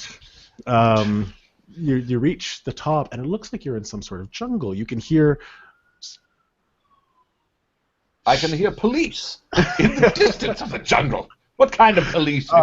you can hear birds chirping and strange tropical animals hooting and hollering in the sound of the jungle. And you're in a vast opening. And you look down at the platform, but it looks like it's completely grass. Oh. Very well. Freddy, it's you and me now. We must almost be near the ending. Perhaps we should press on. And you see Fred say, right, yeah. And he follows you. He's kind of looking around. He says, "Are you sure that was a good idea, leaving all of them behind? I realize now that man wasn't my lieutenant, but that seemed kind of rough." No, I completely understand. It was never the intention to do so. But sometimes these things take a tough call. And you made the right call by deciding And interrupting to move you, you hear a loud, booming roar. And you look up, down the plains, and you see this large, hulking beast standing on 2 legs with 2 teeny-weeny little arms, Yeah. stepping towards you. And I run. Where are you running? You're surrounded by... I don't know. Wherever I could. And, okay, you run. You run into the jungle? Yes, quite. Okay. I So you know run you can away handle from what you recognize to be a Tyrannosaurus Rex that looks to have dangling flesh and sunken eyes, kind of like the professor. Oh, God. And you run into the thick foliage of the jungle, leaving Fred behind. Not purposefully. Fred, you can handle yourself. You're a private. I'm a butler. And you run into the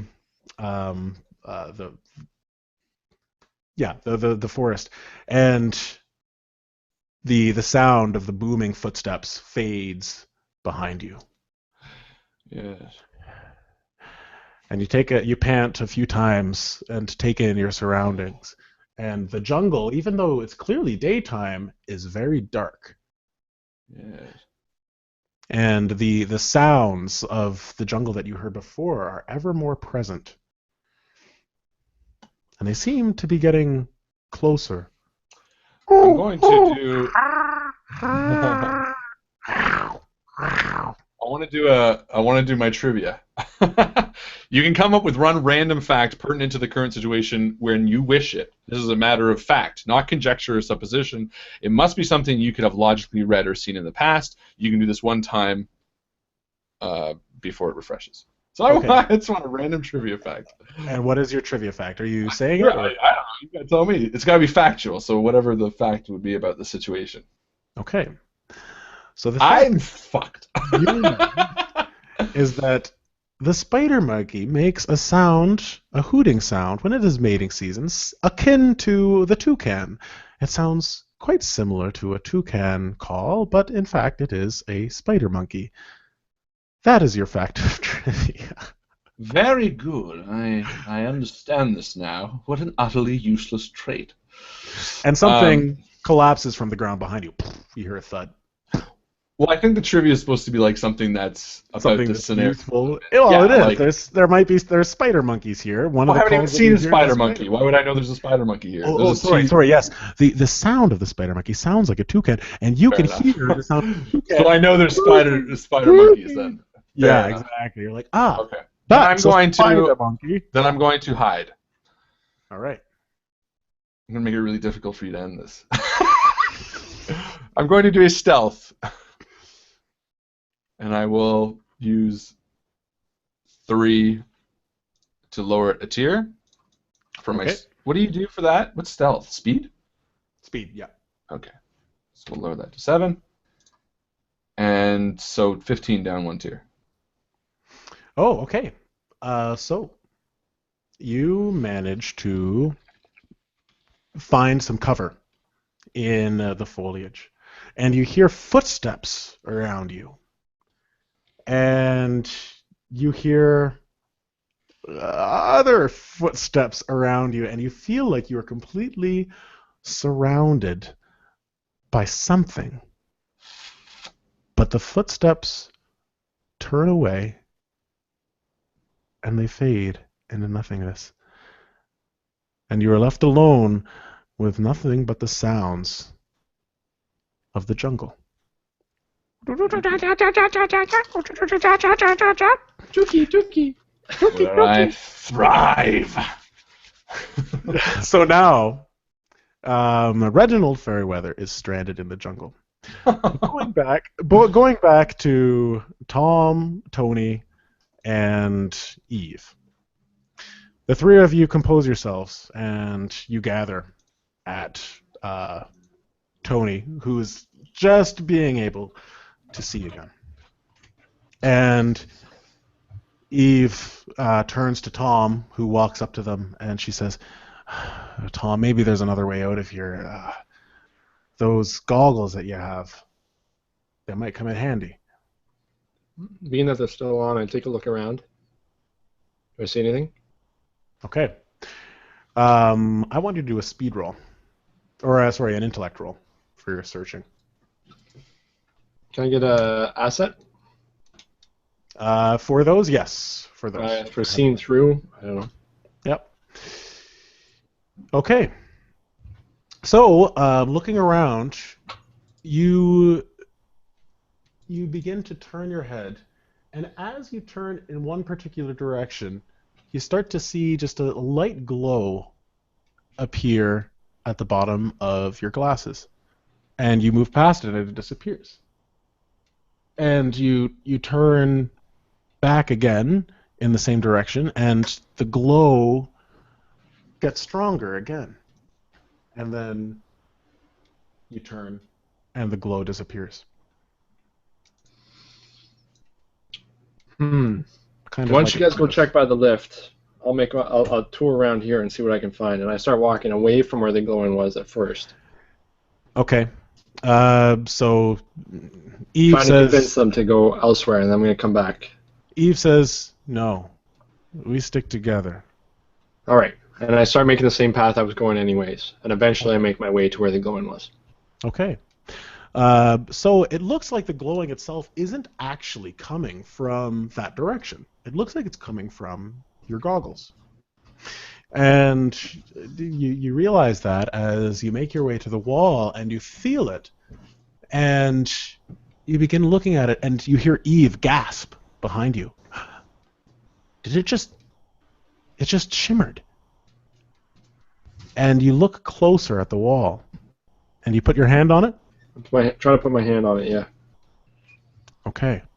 So you put your hand on the surface of the wall, and your hand goes through. And as it goes through the surface, you see numbers, zeros and ones, green, cover your skin as if you were putting your hand in a pool of water.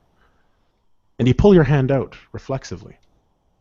And the wall resumes its shape. I think this is a way out. And I push on through as quick before the others. Okay. And the others follow you in. And as you make your way, you find yourself in this strange darkness, but with green and the same colors and numbers that you saw on your hand. And at the very bottom of your goggles, the bottom of your display, you see the words Trust DC.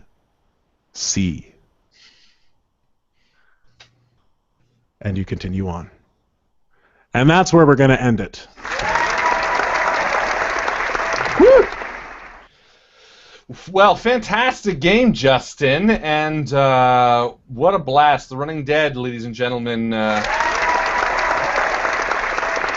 Another episode in the series that is Justin's brainchild of all of the things he hates culminating in one. No, I would not say that it is my brainchild. Actually, you know what? I do want to give a shout out to every single last community member that helped out with today's episode. I used something from as many people's suggestions as I possibly could. Everything that you saw in the game.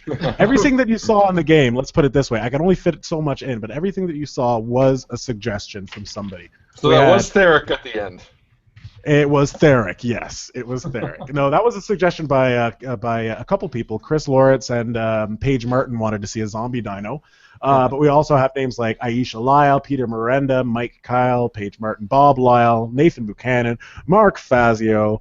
I think we had Hughes Audette.